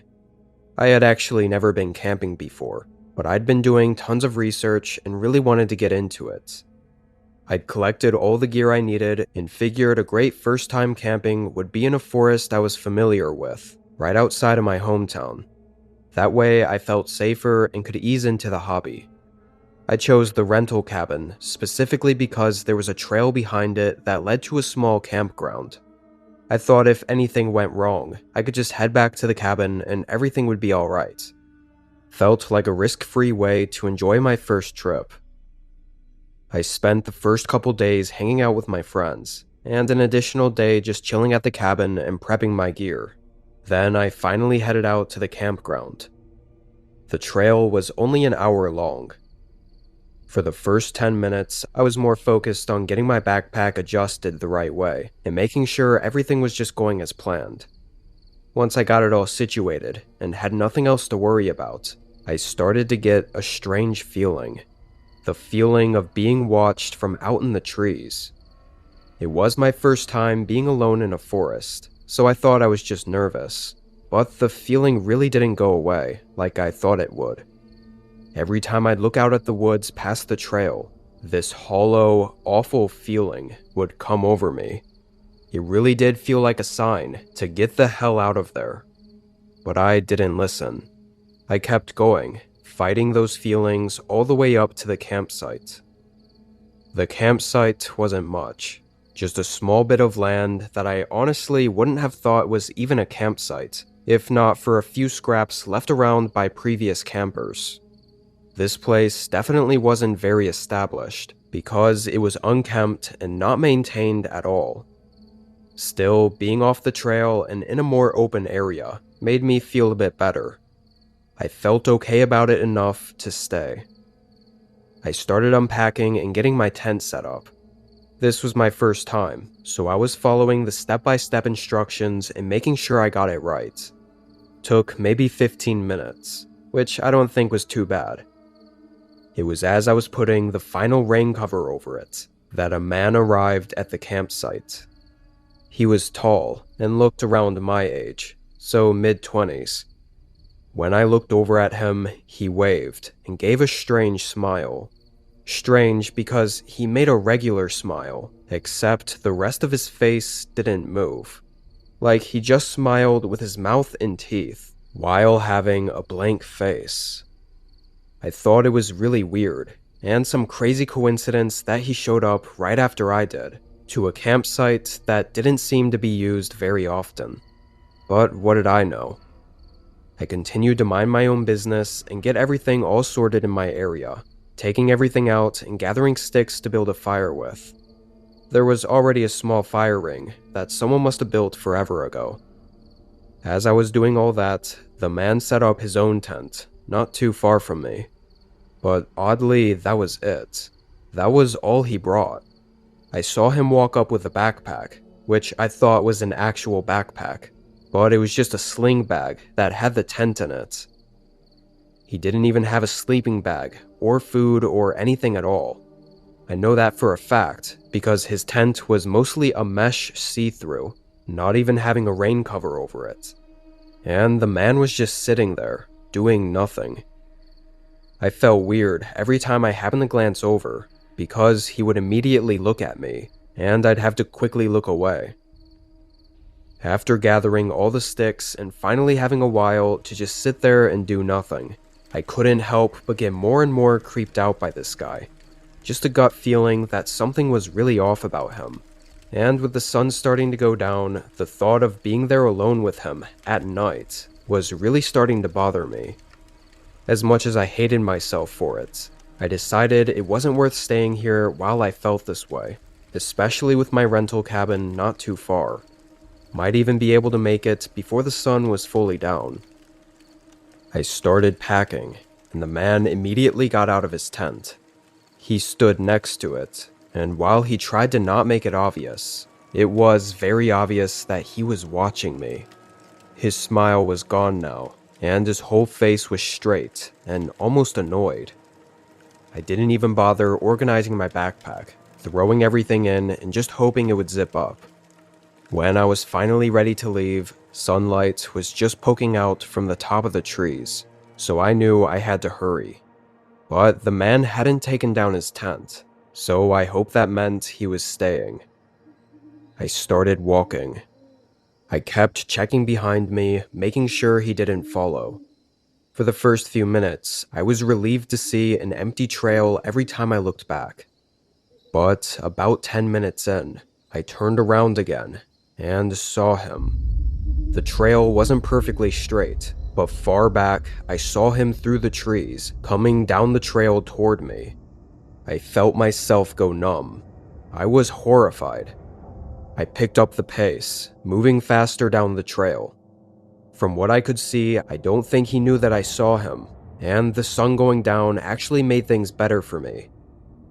I was able to get back to the rental cabin, throwing my bag down inside and locking every door. I then posted up at the back window for 15 minutes, staring at the woods as the sun fully set and it became dark and lifeless.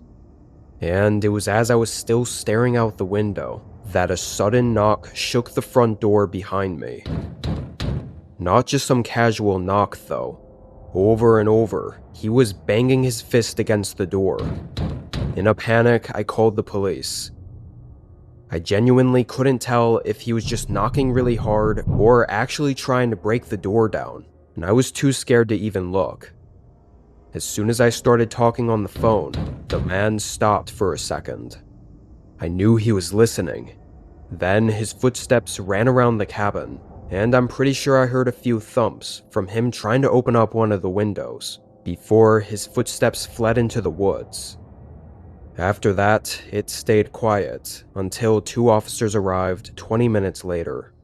With everything I told them, the officers agreed the man seemed to have some really bad intentions. However, finding him wasn't so easy. I knew what he looked like, but that was about it. They did a quick search that night with flashlights, but they never found him. His tent was gone from the campsite as well. I truly don't know what could have happened that night. I still can't forgive myself for not listening to my gut right away. It would have prevented everything that happened that night. I should have listened to my gut the moment I started feeling off about that forest.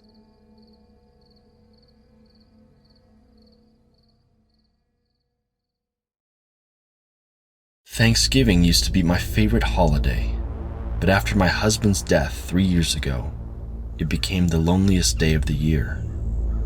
Our daughter lived in California, too far to visit every year. So that Thanksgiving night, I sat alone at my dining table, picking at a turkey I cooked purely out of habit. Around 8 o'clock, someone knocked at my front door. I wasn't expecting anyone. I live in this farmhouse 5 miles outside of town, down a dirt road nobody uses unless they are lost.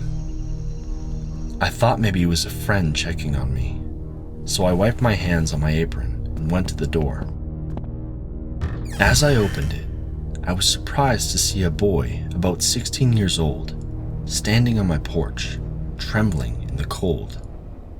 He was wearing torn jeans and a filthy shirt that hung off his thin frame. His bare feet were caked in mud. But above all these things, I noticed his eyes. Something about his stare didn't seem normal. He asked if I had any food, said he hadn't eaten in days.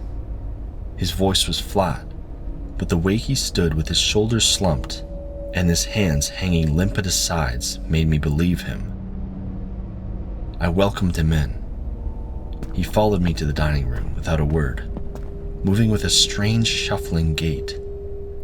I pulled out a chair for him and filled the plate with turkey, mashed potatoes, stuffing, and cranberry sauce. He sat down and stared at the plate for a long time before picking up the fork.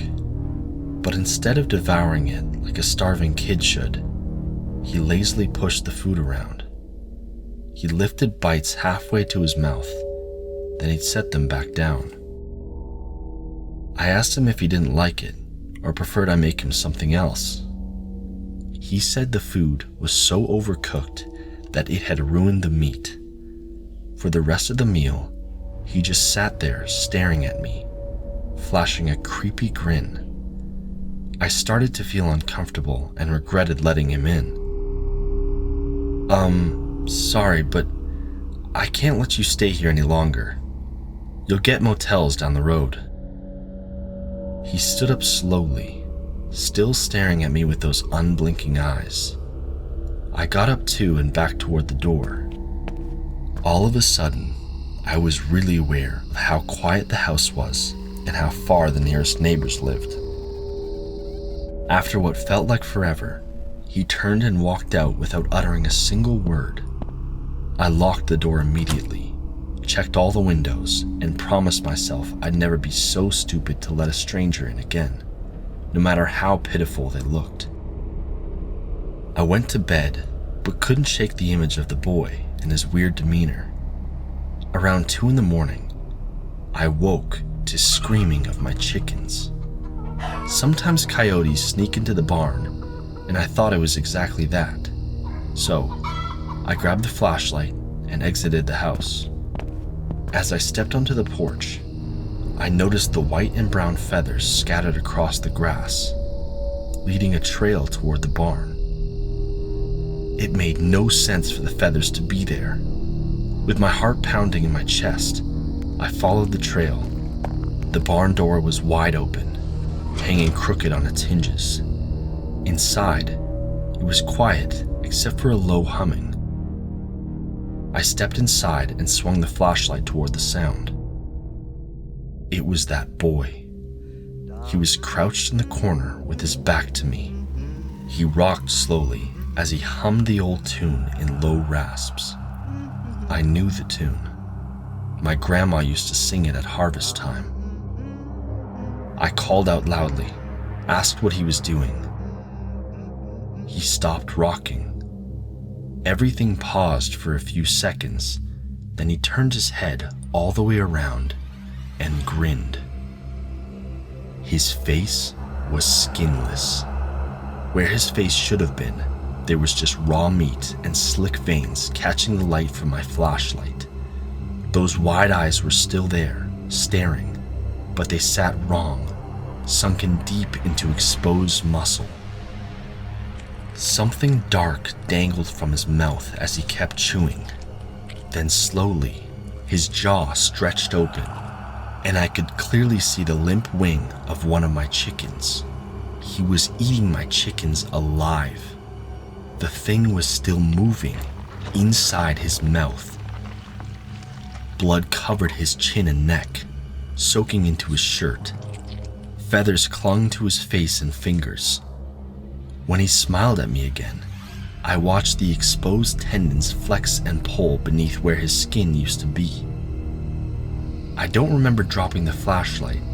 I just remember running back to the house like my life depended on it, because it did. I hit the door so hard it rattled the frame, threw the deadbolt, and grabbed for my phone with trembling hands. The 911 operator asked what the emergency was, and I tried to tell her about the boy, his face, and my poor chickens. I sounded insane even to myself. She said officers were on their way. I sat in my kitchen with every light on, clutching a knife from the drawer to my chest. The police arrived about 20 minutes later. 2 officers searched the property with their flashlights and radios. I watched from the window. When they came back, they told me the barn was empty, except for 3 dead chickens. All of them were torn apart. One was missing most of its flesh, eaten down to the bone. But they couldn't find any boy. Said there weren't any footprints except mine. They asked if I'd been drinking, if maybe I'd fallen asleep and had a nightmare. I showed them the feathers in the lawn and the blood in the barn, but they said coyotes could have done it. They told me to call if anything else happened and left. I didn't sleep the rest of that night, or the next. I kept seeing his hideous, inhuman face with its too wide smile for days. Couldn't walk into my kitchen without feeling his presence on the table where he sat playing with the food. It chills me to the bone to this day when I recall he said overcooking ruined the meat. I'm not even sure it was a human who showed up at my door that night. Maybe it was a skinwalker or something else, but definitely not a human. It was Thanksgiving, and the 3 of us were desperate to escape the family drama.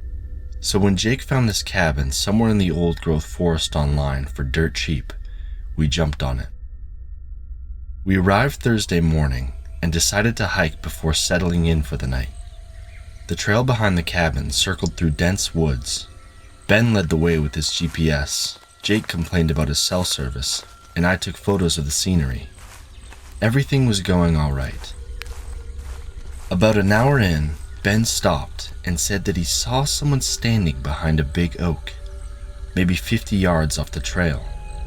He claimed the dude was naked, except for a skirt made out of dried leaves, and maybe the lad was following us.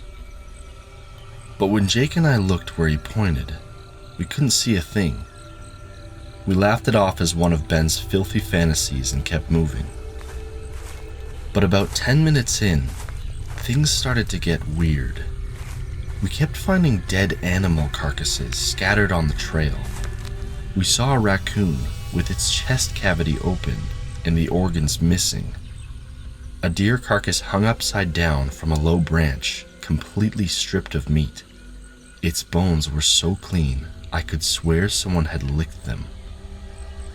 It was filthy and disgusting, but nothing prepared us for the small bird skeletons hanging from the trees by thin threads, spinning slowly in the wind. They formed a pattern, like props for Halloween decoration. Jake said it screamed one of those cults crap he'd read on the dark web, about groups who venture out to remote forests to perform ceremonies. I suggested we head back, but Ben pointed out we were closer to the cabin than the car. We agreed to spend the night as planned and leave first thing in the morning. The trail eventually opened up to a clearing where the cabin sat. It was small and weathered, but sturdy enough. We unloaded our supplies, made dinner, and cracked open some beers. Soon, the animals and birds were out of our minds. By midnight, we were pretty wasted. Jake and Ben had passed out on the couch, watching the football highlights on Jake's phone, while I took the bunk bed. My eyes were already half closed when Ben got up and stumbled toward the door, whistling some made-up song about needing to pee. The outhouse was about 30 feet from the cabin, a rickety wooden structure with no roof. I'd used it earlier and hated it. It felt too open and exposed, sitting there with nothing but night sky above. I was drifting back to sleep when I heard Ben's scream. Jake and I both jolted awake and ran outside. The outhouse door was hanging open. Ben was lying unconscious on the ground. We dragged him back into the cabin and laid him on the couch. He was breathing but wouldn't wake up. Jake slapped his face lightly, called his name, and sprinkled some water. After a few minutes, Ben's eyes snapped open. He let out another scream and scrambled into the corner, shaking like a 4-year-old. For a while, he couldn't get any words out, just gasped and kept pointing towards the door. Finally, he managed to tell us what happened. He said he'd gone out to the outhouse and was just standing there, looking up at the stars while he finished. Then, as he went to flush, something wet dropped on his shoulder. At first, he thought it was sap, maybe some bird crap or rain starting up. But when he looked up again, he saw a bald-headed face with bright eyes staring down at him. It looked like the naked man from the trail, and he was taller than the outhouse ceiling, so tall that his neck was almost hunched, looming over the empty roof, staring down at Ben. He was drooling and panting like a dog. Ben said the man had razor-sharp teeth and was constantly salivating, staring at him like he was food. He screamed, and that's all he remembered before blacking out. Jake said Ben must have spooked himself, maybe saw a bear or a large owl, and his drunk brain filled in the rest. But Ben seemed pretty sober to me. The fear in his eyes was real. We locked every door and window, pushed furniture against the entrance, and turned on every light in the cabin. Suddenly, coyotes started howling from multiple directions at once. Like many of them were out there and they were circling the cabin. We sat in the living room with our backs to each other, watching the windows. Jake had grabbed a kitchen knife. I held a fireplace poker. Ben was clutching his steel water bottle. The howling continued for hours. And around 3 a.m, it stopped, only to be replaced by a woman's shrills and wails for help. Yes, something was calling for help. The voice felt too desperate to get us out of the cabin, but we didn't move. It continued for maybe 10 minutes. Then it stopped. We sat in silence until dawn started creeping through the windows. As soon as it was bright enough to see, we grabbed our stuff and ran to the car. We didn't bother packing properly, just threw everything in the trunk and got the hell out. The drive back was mostly silent, but as we passed the trailhead where we started hiking, I looked into the woods, and there, standing behind the same oak tree Ben had pointed at the day before, I saw a man. He was impossibly tall and almost naked, except for a skirt made out of dried leaves. His face was hidden behind the branches and shadows, but his red eyes shone through. And as we drove away, I could tell he was smiling. I didn't mention it to Jake or Ben. We never went back to those woods. Ben had to see a therapist for months afterward. But sometimes, late at night when I'm alone, I hear the howling. And I remember the way that thing looked at me from the trees with nothing but hunger in its eyes. I'd been looking forward to Thanksgiving at Uncle Robert's orchard all year. The place was beautiful in November, with those endless rows of apples stretching across rolling hills and crisp air smelling like earth and fruit. My cousin Emily and I were supposed to pick apples for the pies while the adults started cooking the grand Thanksgiving feast. We headed out around 6 in the morning when the sun was barely up. The orchard looked different in the early light. It was darker, with shadows between trees that seemed longer and deeper than usual. Emily brought 2 baskets, and we wandered down the rows as we compared apples and argued about which ones were best for pie. I was enjoying the moment when I suddenly spotted a woman standing about 30 feet away. She was hiding among the trees. At first, I thought she was one of the farmhands Uncle Robert sometimes hired for harvest season, but something about her felt awfully creepy. Her posture was too rigid, like she was trying too hard to look natural, and her stare felt too invasive.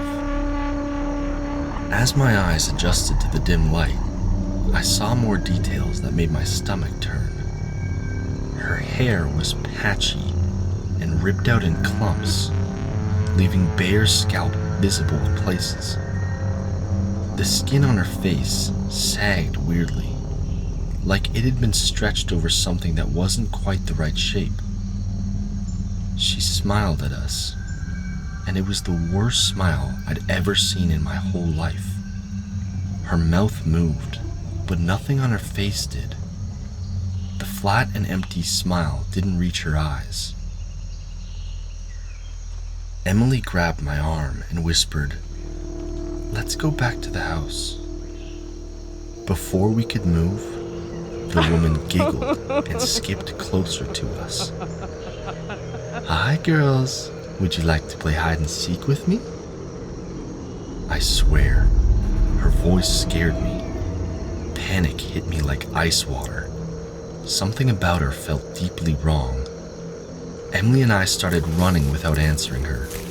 Behind us, I heard footsteps and giggles.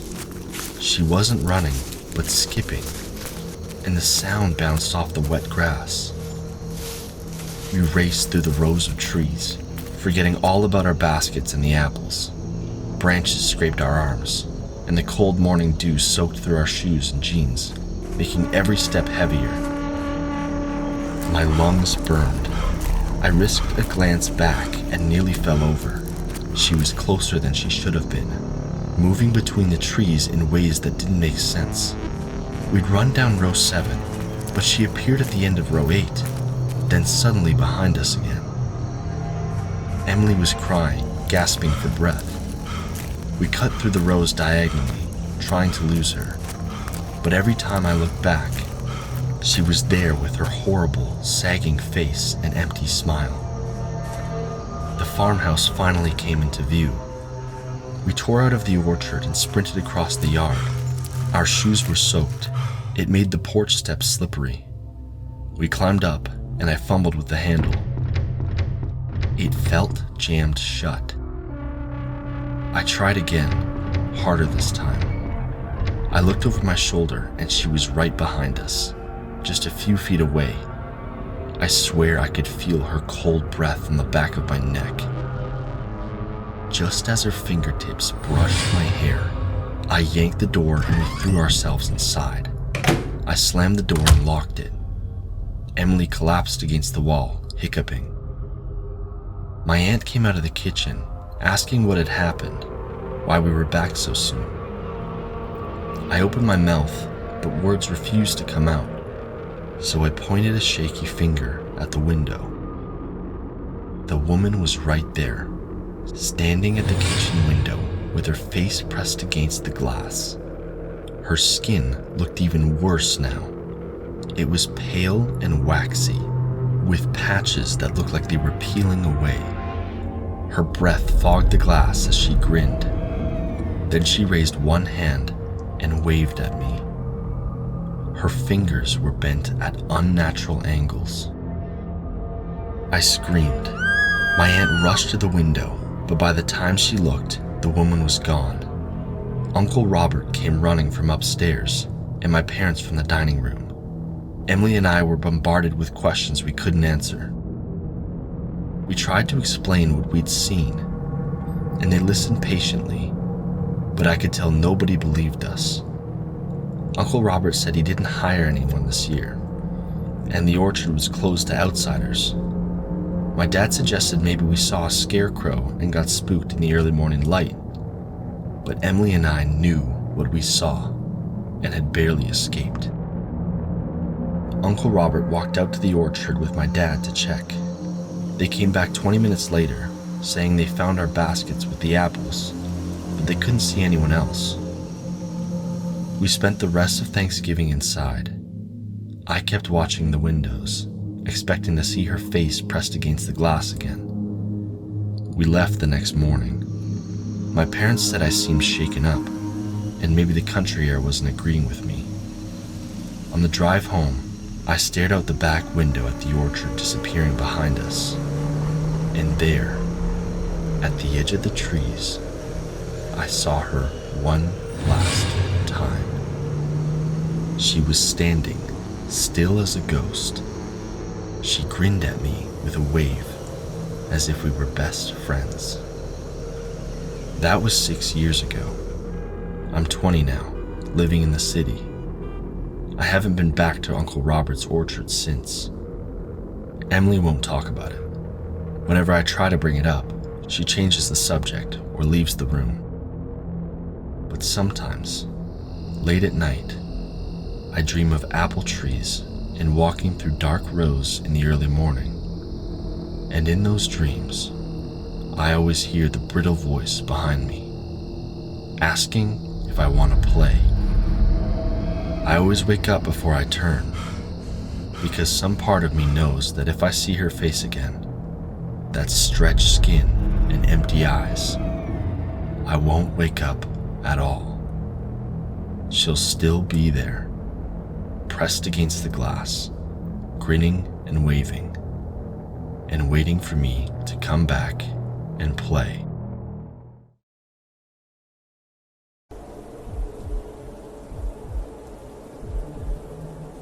It all started over a year ago, living in my current small neighborhood. It was unusually hot in our house for October, and my sister figured it'd be a good idea to keep her window open for a bit of air. She was doing her homework and I was getting ready for bed when suddenly she burst into my room. She frantically says that she heard some noises outside, sounds of leaves crunching under a person's steps. I believed it to be an animal, so I walk into her room and stay there for not more than 5 minutes, till I hear leaves crunching. We quickly glance out the window, only to hear the sound of something running away in the woods. But that wouldn't be the end of the story. During the winter, I enjoy exploring the woods towards the back of my house, climbing trees and traveling further back to the fields. I remember the events very clearly. It had just snowed that night, the first snowfall of winter, and I was more excited than ever to head out there. I did so and climbed my usual tree to look out. I gave a cursory glance around me and at the grounds when I noticed something strange. Footsteps leading away from my house. This wouldn't be weird as long as the front of the footsteps didn't end up pointing straight at my house and the origin of them came from a seemingly long off start. I tracked them down up to a point where there was a rusty wire fence covered in snow where they disappeared. October 2017. It started up again. I was laying in my bed, pitch dark, not a light shining through my room when I heard it. My doorknob turning and my door creaking open. My heart stopped. Every single possibility of what it was rushing through my mind. Keep in mind, my door is always shut when I go to sleep. Since I was covered by my blanket, I quickly shot my sister a text. "Did you just come into my room?" She replied with a sharp, "No, I'm all the way in Hillard." My heart began pumping fast. I slowly snuck my hand under my pillow and grabbed my baton, sent a text to my dad, and waited. My dad came in mere minutes later with a knife, shot on the lights, and I jumped out of bed. Searched the entire house with nothing. Alarm set and all doors locked. Impossible. There's no way that happened. My dad and my mom were asleep, and a cat would have opened it much faster if it jumped to the doorknob. You best believe I didn't sleep a second that night. Fast forward to December, my relatives in town staying for a week in the basement. We turned on the alarm and all had to sleep. I stayed up gaming. In the morning around 2:30 to 3, estimated since I wasn't aware what had transpired, my uncle slowly opened his eyes with a feeling of being watched. His eyes adjusted a bit to the dark before he saw it. A guy, average height, scrawny, hair flowing in the wind and shivering looking inside their room through the window. My uncle screamed and they grabbed the baby before taking off upstairs. That morning I was informed what happened. I looked for footprints and saw only the smallest sign of a footprint. A front toe print made by what I could only assume was a sneaker. My uncle gave me more details without me telling him I looked for footprints, and he said the guy was leaning to the left looking in. The footprint matched his story. The left had a thin line of dirt anybody could have shimmied across. Now that leads to tonight, the night I could swear he or whatever it was had been in our house. I couldn't sleep. Life has been stressful lately, and I was up pretty much all night until I tried getting rest. Every night I've had string Christmas lights dimly light the room until tonight. I figured the lights must have been interfering with my sleep, so I unplugged them and headed off to sleep. Pillow over my head, I started to drift off until it happened. A quick strum of my guitar and the sound of something falling over, with a desperate attempt to stop it from hitting the ground, filled the room. This sound ignited my heart rate. Saliva developing at an extreme speed made it hard not to swallow. I could feel the presence of somebody in my room. Realizing I left my baton on my desk, I did the next logical thing. Pretend I was asleep. I tried and laid there for what felt like hours when in reality it was only a few minutes, until I heard a whimper come from my sister's room. Imagining this may be the day everyone in my family was silently murdered but me, I gathered all the courage I had. I grabbed my phone, turned on the flashlight, and grabbed my baton. I busted into my sister's room and screamed, "Hey!" only to see that they were unharmed. My sister asked what the heck I was doing, and I just stood there, looked into the pitch black of my room and cried. I have never in my life felt the overwhelming emotion of believing my family was going to be taken from me until today. I sit here in my chair writing this in hopes to document my experiences and try to come to some logical conclusion. All I can come up with is that there are some guys stalking my family and perhaps sneaking into our rooms at night. If anything else happens, I'll post it to this thread. I'm gonna try to sleep now.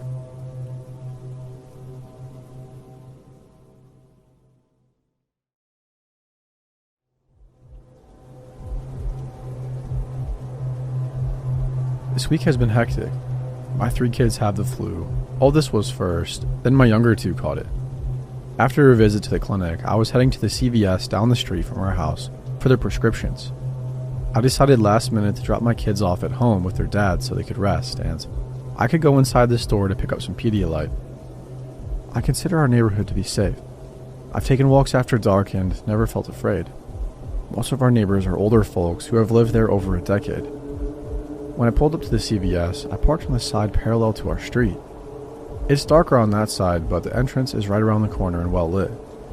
There was a man standing outside.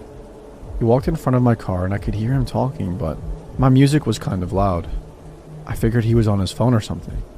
No real red flags yet. My husband called me as the man walked back towards the corner adjacent to the entrance. I got out of my car, still on the phone, telling my husband, yeah, the kiddos have the flu. I'm picking up medicine at the CVS, etc. In a very pleasant voice, the man says to me, "Hey, I got a question for you. You know where Main Street is?" I, assuming he is asking for directions or the location of something, tell him I do. I'm still holding my phone to my ear. It's in a bright pink case, so I'm sure you could see it. Now, this man is standing directly in front of me. There is a pillar and a trash can behind him. Around the corner is a propane cage and a red box against the store's wall. Getting past him would have put me in arm's reach. Next, he asks me for a ride there, to a homeless shelter. It's very cold outside and he doesn't want to freeze. I empathized with him, but I said I couldn't. I offered to buy him some gloves and or a blanket, and to ask if an employee in the store could assist him in finding a ride. This guy's face instantly changed to pure rage, then right back to pleasant. Well, you know what happens to homeless people stuck outside. You're going to help me. It's right down the street. I'm standing there unsure what to do. My husband is on the phone asking me what's going on. I gently tell the man that I don't feel comfortable doing that and that I have the flu. I don't, and my husband is on the phone with me. I don't care about the flu, he said. Now he's getting more angry and not moving away from my route into the store. I didn't want to turn my back on him to go to my car, which was several feet away in the dark. While this guy is glaring at me, I decided to quickly walk past him. I had my mask from the clinic in my jacket pocket, so I pulled that out and held it in front of me while I moved towards the trash can. He looked disgusted, but kept telling me that I needed to give him a ride, that it's right down the street, and kept insisting. But I know where that street is, and it's not as close as he says. He tried to guilt me, and his words felt threatening, but he didn't actually threaten me verbally. Once I was around the corner, I rushed into the store straight to the pharmacy. My husband said he's calling the police. He heard the way the man was talking to me and said to stay in the store. My knees were shaking. I'm not usually the type to be afraid when confronted. When I got to the pharmacy, I interrupted the pharmacist and a customer, apologizing, then told them what happened. The pharmacist sent the store manager out, a tall guy with a long beard, looked like he doesn't take crap from people. The police had already arrived. The man was told to leave, which he did momentarily. He came back inside the store yelling obscenities and something about me. Now the store manager has told him to get the heck out. He's trespassing on the property. The cop came back to talk to me and told me she has arrested him many times. He's loud and likes to yell at people, but he isn't violent. The pharmacist had me hiding behind the screen where they gave vaccines and left the half door to the pharmacy cracked open in case I needed to get out of there. The cop had also told me this guy's first and last name, as did the store manager. Is that normal? The prescriptions are finally filled and I leave the store. The police park next to my car to keep an eye on me. Oh, and the man refused a ride from the cop to the shelter. Later I looked him up. His name is unique, so he was easy to find online. Surprise, surprise, he has a long record spanning 3 states and several counties. Tons of public intoxication charges, DWI, urinating in public, assault and battery, and indecent exposure. I also looked up the homeless shelter. Yeah, as I thought, there isn't one where he wanted me to take him, but that area is super sketchy. Earlier today, I went to the corner store across from the CVS and told my friend, the overnight shift employee, what happened. She kicks him out of the store and calls the police every time she sees him because he yells and threatens customers. But he always takes off before the police arrive. I know I could have handled that better. I was blindsided by his instant shit from pleasant to filled with rage. But big thank you to the pharmacy team who kept me safe and the store manager for confronting the creep. They didn't have to do all that.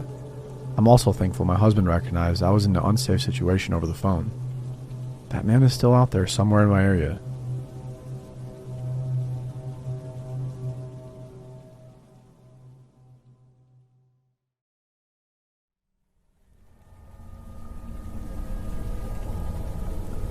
I was on a road trip a few years ago going back home from college. I had gone to a university that was a 10-hour drive from home. When I was done with school, I packed up my car and was on the way back. I never really brought that much stuff, but my car still had a lot in it. I drove this old car that was kind of in bad shape. It had a lot of miles on it and often had problems. But I was in college and didn't really have that much money, so I had put off getting it fixed. Also, because of not having much money, I was planning on driving home all in one day and not stopping at any hotels. After driving all day, I found myself only about 2 hours from home, but driving on some really quiet highway. There were mostly woods on both sides of the road, and things were very quiet as it was now 10 p.m. I was not that tired yet and was used to staying up late from being in college and stuff. So I continued with my driving and was just happy that I was almost back home. But then the engine started sounding real bad and my car ended up breaking down on the side of the road. My car came rolling to a stop and I didn't know what to do. There were really no other cars on the road. I took out my phone but wasn't getting a signal. This made things go from bad to worse. Now I really didn't know what I should do. I had no idea exactly where I was. I knew the general area, but did not know if there were any gas stations or stores nearby. I hadn't seen any signs, and as I was looking around, I didn't see any lights off in the distance or anything like that. Nothing indicating that there were businesses up ahead. I thought about getting out and walking, but who knows how long that would take. As I sat there, I was trying to get my phone to work. I didn't know another option. I knew that my car had problems, but I didn't know enough to try to fix it. There was no use in messing around with the engine or anything. If I did, I would probably just make things worse. After maybe 10 minutes of trying my phone, I figured that my best bet was to get out and walk. I couldn't think of anything else to do. Every minute or two, a car would drive by, but nobody stopped to help me. And I was not mad about that, because who knows who would be out driving on the roads late at night. It could be some creep or weirdo. Still, I was kind of nervous to get out of my car. It was so dark and quiet outside, and I didn't know how long I would have to walk for. I was nervous about people, but I was also nervous about animals, as the woods was dense and there was lots of wildlife in the area. Then, just before I was about to go outside, I heard a knock at the back window of my car. It startled me, and I'm sure that I jumped. When I looked back, I saw some guy standing by my rear passenger side window knocking on the window. I remember that the guy was balding, and I had no idea where he had come from. It looked like he had just come straight out of the woods. He also had a bit of a beard, and there was no car on the road behind me. Right next to me was a ditch to the right, and then the thick forest. I was not aware of anybody's property or anything like that either being nearby. I looked back to the man who now saw me, but he didn't say anything. He was just standing there. I didn't know what to do. I waved at him, but the guy didn't wave back or say anything. Then he tried opening the back door, which was locked.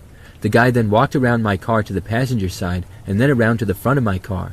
During the whole time, he did not say anything at all. Then he arrived at my driver's side door and tried opening that. Then the guy started knocking at the window when the door didn't open because of it being locked, all the while not saying a word. I was so creeped out that I did the only thing I could think to do.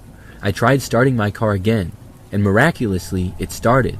I hit the gas and drove away from there. The man was left standing there on the side of the road. I got back onto the highway, and thankfully my car was able to make it all the way back home. After that, I took it to a shop and got it fixed, because I wasn't taking any more chances after that experience. Looking back, I think the guy came from the woods. I don't know where else he came from. What he was doing in there, I don't know, but I'm really glad that I got away from him.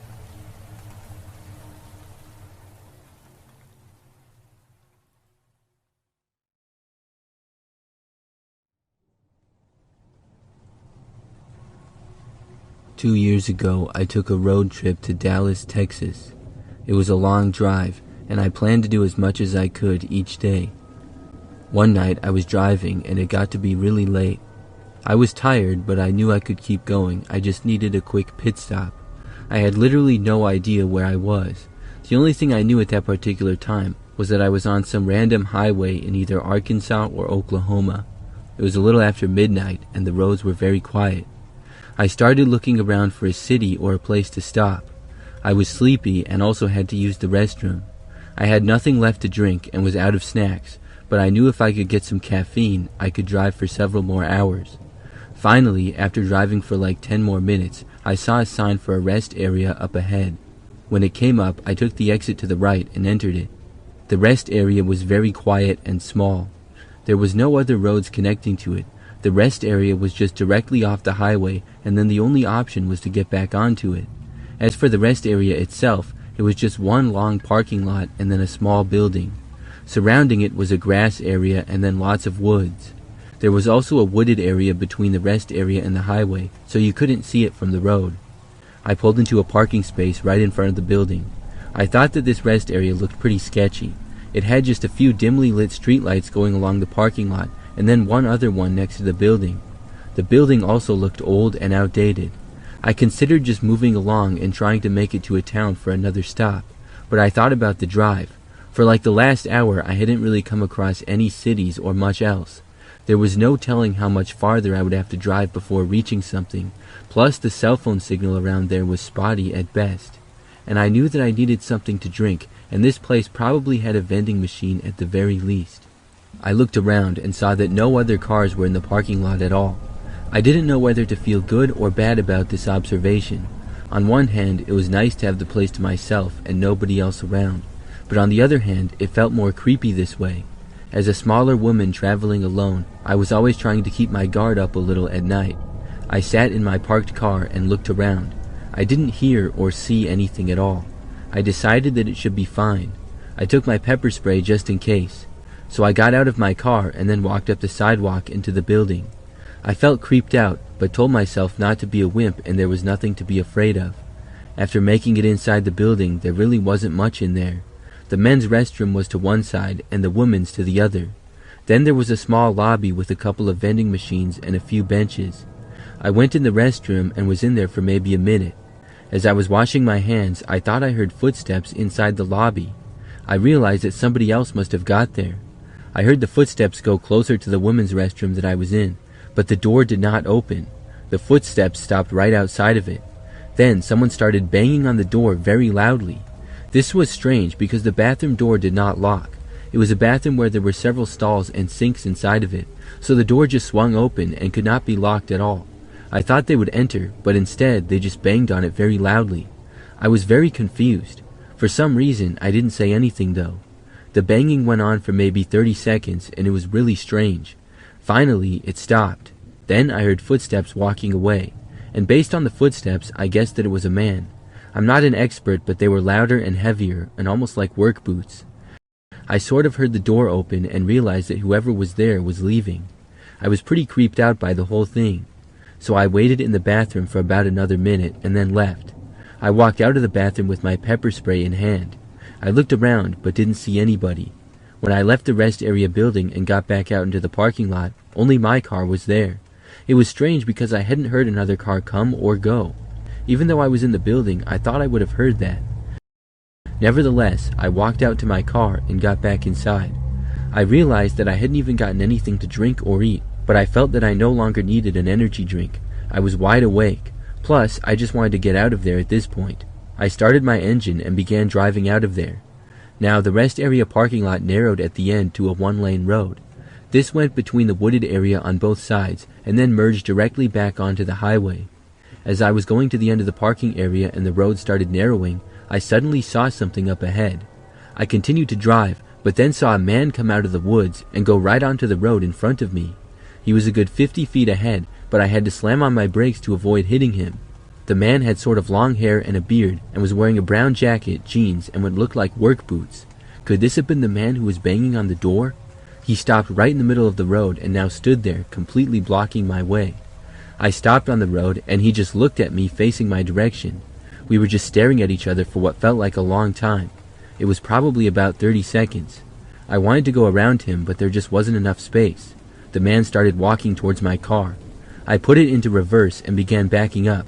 He didn't say anything or make any motions to me. He didn't wave or ask me to go around him or anything. As I backed up, he started walking faster. I realized that he was coming after me and I hit the gas harder. As I reversed more, the man started to run after me.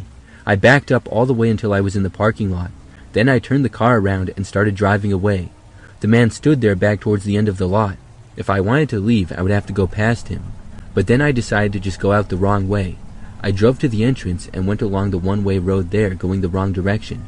If anybody had tried to enter the rest area from the highway in that moment, I would have possibly hit them head on.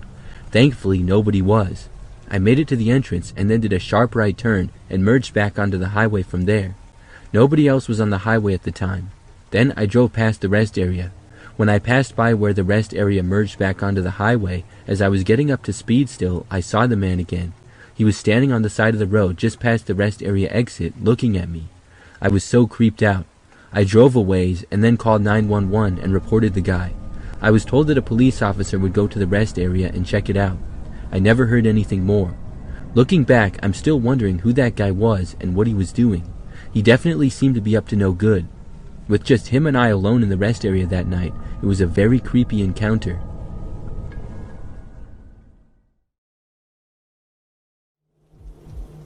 I absolutely used to love Halloween. Not only dressing up as my favorite scary character, making horror-themed food, or putting up decorations. No, I loved the atmosphere that filled our neighborhood as it changed from its boring demeanor and something horrifying and exciting. My neighbor and best friend, Mark, was an even bigger fanatic than myself. Each year, he tried to make the best costume or scariest decoration, but Despite our best efforts at becoming the Halloween Kings, we could never match up to Mr. Black. Mr. Black was a man of advancing age. He'd been widowed about a decade earlier, left behind by a vicious, evil wife that treated the entire neighborhood like crap. The only thing she ever loved was Halloween, and she'd make damn sure all the attention was directed at herself each year, on October 31st. When she died, I almost felt relieved for the poor man. Still, for reasons beyond my comprehension, he decided to keep his abusive wife's tradition alive. Each year, he'd come up with the most gruesome display of nightmare-inducing decoration. His entire house would be transformed into one of absolute mind-bending horror. He'd build a pool of blood in his garden, or he'd cover the entire house with cobwebs, unleashing a horde of spiders just to prove that he could. It was as beautiful as it was disgusting. How he constantly managed to outdo himself brought great joy to the rest of the neighborhood. Unfortunately, Mark couldn't stand it. He's a damn attention seeker. Always has to be in the spotlight. Every Halloween, he said. For years, Mark had tried to outdo Mr. Black. He'd spent thousands of dollars in preparation, planning for months ahead of time, only to be blown out of the water by Mr. Black. What was even weirder was that each time it would only take Mr. Black a day to set everything up, which enraged Mark beyond anything else in life. In 2017, Mark even resorted to renting animatronics that resembled crawling corpses. He littered his yard with the things, letting them scream and pull themselves around. He was so confident that year. And even as the 30th of October rolled around, Mr. Black still hadn't put up any decorations. When we went to work the next day on Halloween itself, Mark was beyond himself with joy. He'd finally done it, and he just wouldn't shut up about it. It wasn't until we got home later that day that we saw the horrors taking place in Mr. Black's front yard. In the span of 8 hours, he turned it into a literal graveyard. Muffled screams were coming up from the grounds, with bells that were attached to strings, leading into buried coffins. They rang as people gathered around in awe of the sight. Those brave enough to traverse his yard were invited inside for a tour. Mark and I joined and quickly realized that Mark's pathetic animatronics were nothing in comparison. Because inside the living room, Mr. Black had created a makeshift morgue, full on with mortuary refrigerators that rumbled around as if people were trapped inside. Mark was pissed, to say the least. He couldn't believe it, and to be fair, neither could I. He swore then that he'd figured out how the heck Mr. Black managed to pull off these incredible feats, each and every year, at such an advancing age and without any help. How does he do it? Have you ever seen any trucks or workmen outside his house? Mark asked. I chuckled. Nah, but come on, he's retired. He probably gets it done while we're at work. Still, Mark didn't believe it. That guy's up to something. Next year, I'm going to stay at home and figure it out. A year passed, and Mark actually remained true to his word. On the 31st of October 2018, he called in to work sick. I sighed once I found out, surprised at how seriously he was taking it. Then at around noon, I got a frantic and excited voice message from Mark. I knew it. I freaking knew it. You won't believe what I just found. Mr. Black is a depraved monster. I'm going to call the voice message was cut short, so I tried to call back. No response. After the 5th or so missed call, I started to get worried. There is absolutely no way Mark would have given me any peace if he truly found something. But no matter how many times I tried to call him, I just got a busy signal. By the end of the workday, I was truly scared for him. Mark was never that silent. I needed to figure out what was going on. As soon as I returned home, I went over to Mark's place where I proceeded to hammer on his door. His wife was the one to answer, and she too seemed worried. Police, is Mark here? She frowned. He went out to run some errands a few hours ago, but I haven't heard from him since. I thought maybe his phone died, but he should have been back home by now. Mark hadn't told her about his plan to investigate Mr. Black, mostly because she would have been mad. But I had to come clean. If he was truly missing, we needed to call the police. While Elise explained the situation to the cops, I went over to talk to Mr. Black myself. It was already getting late. Both children and adults had gathered in front of his house, ready for the yearly tour of horror. That year, his yard had been turned into a field of tall grass. It was so dense we could hardly see his front door. All we could see amid the field were makeshift scarecrows. Mr. Black hadn't let anything go to waste. As we entered his yard, the air filled with the stench of rotting flesh. It wasn't unusual for him to utilize all 5 senses, but this was extreme. Mr. Black, you have a moment? I asked. In a minute, old friend. After the tour. He just shouted it back as he led the people inside his home. I remained outside, disturbed by the odd smell. I moved some of the grass apart to inspect the scarecrows. They were horrifying, covered in old rags with bits and pieces of skin visible through the holes. They didn't even look like props. After a moment of hesitation, I reached out to pull off the scarecrow's mask. What I saw sent me falling to the ground in shock. That scarecrow wasn't a prop, nor a doll. It was an actual corpse. Oh man, was all I managed to get out as I stared at the decomposing body. Once I'd partially regained my senses, I started checking the other scarecrows. Most of them were beyond rotten, skeletal corpses that had been perished long ago. But once I reached the last one, I immediately recognized the clothes. With a trembling hand, I reached to take off the mask. It was Mark. His throat had been slit, and he'd been turned into a flesh-filled scarecrow. I stood before the body of my former best friend in shock. All these years, Mr. Black had created what seemed like impossibly realistic decorations, but it had all been real. The blood. The cadavers, the screaming. We'd all been oblivious to it. The police arrived shortly after, alerted by Mark's wife. They quickly stormed the house and escorted all the guests outside, but Mr. Black himself was gone, and he was never seen again. I actually don't celebrate Halloween anymore, nor does anyone else in my neighborhood. For us, the 31st of October is just a painful memory of what we let happen under our noses. But if you see a new neighbor with decorations that seem just a tad too realistic, stay away from them. It might be Mr. Black.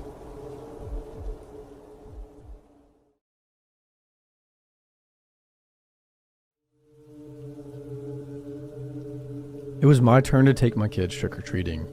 The previous year was my wife's, and we trade back and forth every year. My son and daughter are aged 7 and 9. Usually I stay on the street while my kids go up to the different houses to collect candy. After about half an hour of walking around, we came to one of the more popular hotspots for candy collecting. A main street in the neighborhood. Lots of really cool decorations and animatronics on people's lawns. So I became a bit distracted and stopped watching my kids as closely. At one point, they came back from a house accompanied by another girl, about the same height as my daughter. She was wearing a weird homemade mask, like a cardboard cutout or something. My daughter asked me if she could trick-or-treat with us, so I said sure, and we carried on together as a group. I didn't know who this girl was, but I figured she was a friend from school.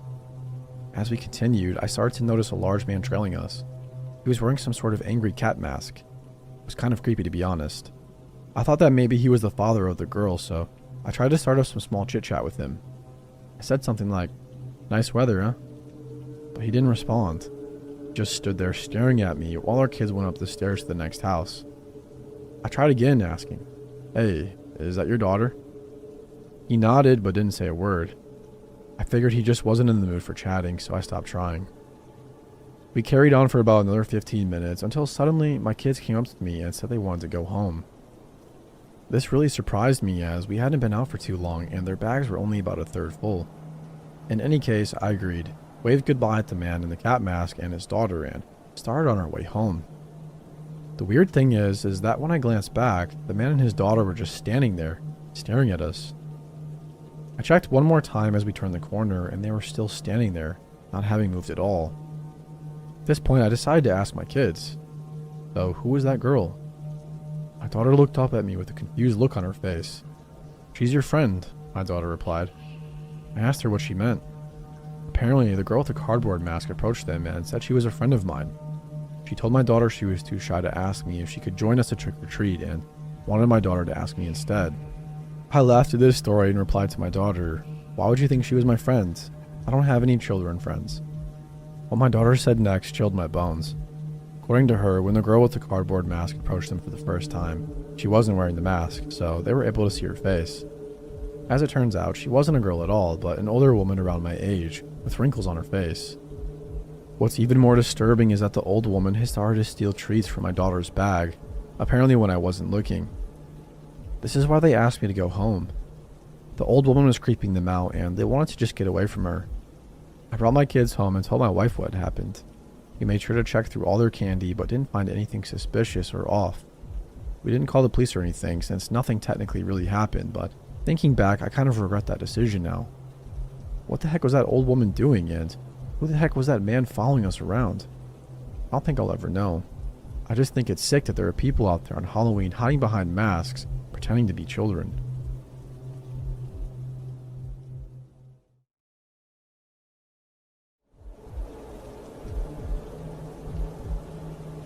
This is the perspective of my story told by me and in part by a friend. This happened to me the weekend of Halloween, and I personally don't like talking about it much, but I've been told by my friend to share it to get it off my chest. I and a friend were invited to a house party just for college students in the richer area of the town, so the house was huge with an acre of land and pool area. This party was themed to be a little naughty, so my friend dressed in a nurse outfit and I dressed as a belly dancer. The majority of the party took place in the house, as there were maybe like 70 people, with the house being very spacious, so it was not too difficult to get around. I'm not much of a drinker, but I did have some juice that was available. Some friends pulled me and my friend over to take some pics, and I set my drink down. After what felt like an hour of just taking pictures, I found my cup and took another sip, not even worrying that I left my cup alone for a while. Then a man came up to me who looked to be in his late 20s or early 30s. He said my boyfriend's name and said that he's been trying to call me. That's when I realized I didn't have my phone on me. I have loads of respect for my boyfriend, so we always make sure to stay in contact with each other, and since he had to work, I promised I would contact him, but I just forgot. The man said it's urgent and said I can use his phone to call in one of the rooms. So not thinking at all, I followed the man. If my boyfriend really wanted to call me, then I knew it would be something terrible. As we entered the room, I felt as if I had just run a mile and felt winded. The man closed the door behind me and sat me on the bed and gave me his phone. I started to feel weaker, like I just got a migraine and couldn't call. Then I was helped to lie down, and within seconds I was out cold. I woke up later, not sure where I was or what even happened. I found my friend rubbing a napkin on my tummy while yelling. It took me a bit to come back to reality, and I realized I was in the bedroom with my friend cleaning some stuff off of me. That's when I had a panic attack and just realized that I quite possibly been assaulted. My friend calmed me down and told me that didn't happen. She explained that she couldn't find me anywhere and assumed I went to the bathroom. But after like some minutes, I still didn't show, so she went looking for me. Eventually checking the bedrooms and finding me lying on the bed with a guy, something out of my belly button. Apparently, he was playing shots with my unconscious body by sucking alcohol out of my belly button and licking salt from my chest. She didn't know how long this went on for, but I immediately felt sick and even coughed up from just the thought. Thankfully, my boyfriend got off work early after my friend told him what happened. He picked me up while my friend asked around about the guy, but, of course, nobody knew of him or recognized him. I was taken to urgent care and looked at. Thankfully, nothing was wrong with me, and the drug in my drink didn't cause any further harm than just knocking me out. I wish the story ended here, but I started to receive texts from a random guy. First, he was just asking me random things, and I just didn't reply. But then he showed me a pic of my torso and started saying creepy things to me, and even giving me the impression he's stalking me. And this is still going on today. Just text me randomly. I've had the idea to try to bait him one of these days to finally have backup to catch him, but I don't know how smart he can be and what he will do to me if things don't go as planned.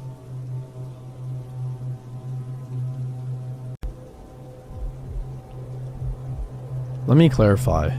This happened during my college's Halloween celebration a few years ago and is the most terrifying experience of my life.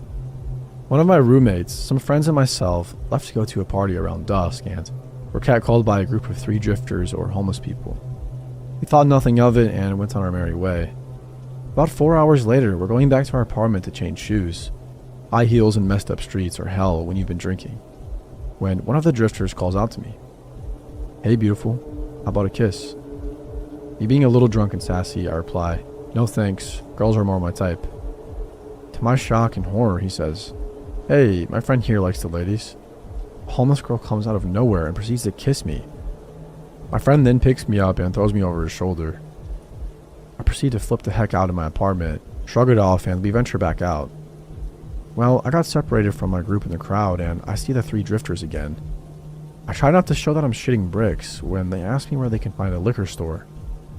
I point them down the street to a Kroger and they say, "Okay, you can show us."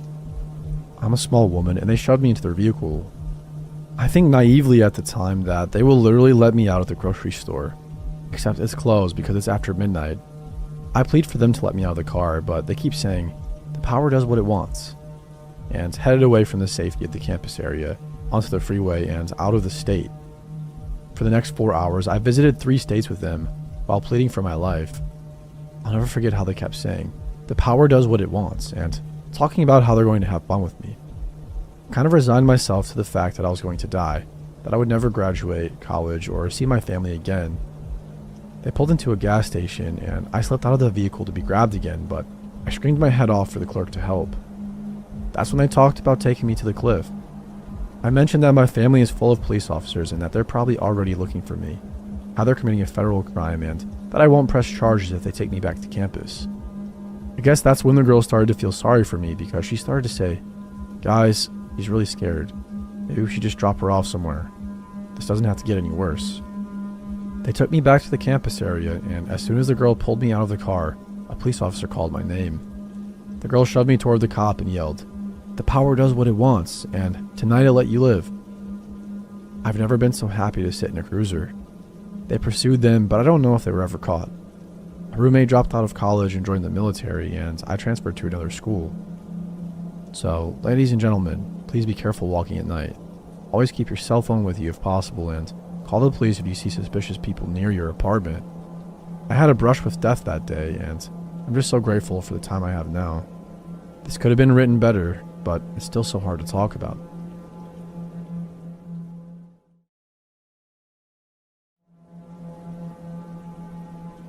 This happened when I was 12 and my brother was 17, and is truly proof that the living are more terrifying than the dead. I think about this every Halloween. This is not a paranormal story. The community I grew up in was made mostly of Hispanic people, so the folklore of La Llorona was very popular in the area and especially around Halloween.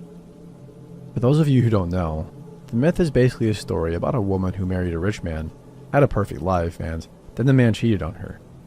She was so distraught that she took her children to the river and drowned them. After she died herself, but she couldn't pass on to the afterlife without her children, the myth is that she roams the river looking for her kids. If she spots living children, she will grab them and drown them to take them to the afterlife with her. The story is meant to keep kids from playing in the river. Most of my friends that year were too cool and grown up to go trick-or-treating that year, and were planning on having a party instead. I was really disappointed and asked if my brother would take me trick-or-treating. He agreed, and we went while it was still light outside so I'd be able to make it to the party before the end of the night. Since we had gone too early, there weren't a lot of people ready to hand out candy, so after a disappointing trek, we started walking back home. On our way home, we passed by a park that had a river running next to it. On Halloween, older teens would usually wait at this park to try to see if they could spot La Llorona. Waiting to spot her at this particular park was a well-known town tradition that people had done for decades, and that still continues to this day. However, there were no kids or teens there yet because it was still kind of early. But there were people in the park putting on a Llorona play. We decided to stop and watch it. There was not really much of an audience. It seems like it was just us and another few kids who were part of the group putting on the play, who were not in costumes and didn't even have trick-or-treating buckets with them. When we sat down, a woman approached us and asked if we were trick-or-treating. I told her we were, and she dropped a small comic book in my trick-or-treat bag and smiled. She seemed very kind and welcoming. The play started, and I got the weird feeling that something was off. The woman playing La Llorona pointed my brother and me out in the tiny audience and asked us what religion we are, to which my brother responded, Roman Catholic. She then told us that La Llorona was also a Roman Catholic and was burning in hell for her sins and rejecting Jesus. She then told us that Halloween was an evil holiday and everybody who celebrated would burn forever. The play progressed to getting weirder and weirder and included a scene where La Llorona started talking about abortion and held up a fake fetus and pretended to eat it.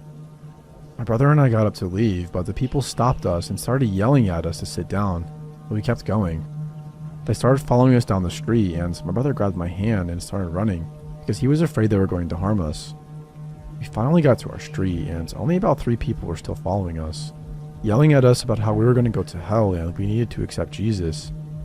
My brother and I went inside quickly, and he locked the front doors and then frantically ran around the house, making sure all doors and windows were locked, before he called our dad at his office. Our dad told us to call the police and that he'd be home in about 15 minutes. When my dad got home, the people were still outside chanting and singing some prayer song, asking God to save my brothers and my soul. My dad shooed them away and told them the police would be there any second. They were not deterred and stayed there chanting until the police showed up and threatened to arrest them.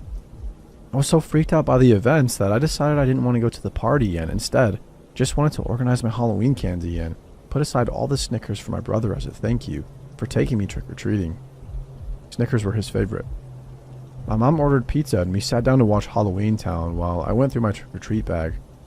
I was halfway through sorting my candy when I came across the comic book that the lady had dropped in there. I opened it up and it truly horrified me. It was a propaganda comic about a little boy who went to a haunted house, ended up being hit by a car on the way home, and went to hell because he hadn't found Jesus. I was really scared, and for weeks as a child I had nightmares about the event and the comic book. Years later I asked my mom if she remembered it, and she told me that she couldn't forget and that she and my father had called the police over it several times. Apparently, for years, the group would leave envelopes with my and my brother's names written on them with different weird, creepy comic books and handwritten notes about how they were praying for us. Also invitations to join them in their church and weird promises about baking us cakes and other creepy ways to entice our child selves into their church. To this day, we can't figure out how they knew our names or who wrote the letters. It really creeps me out that they did this.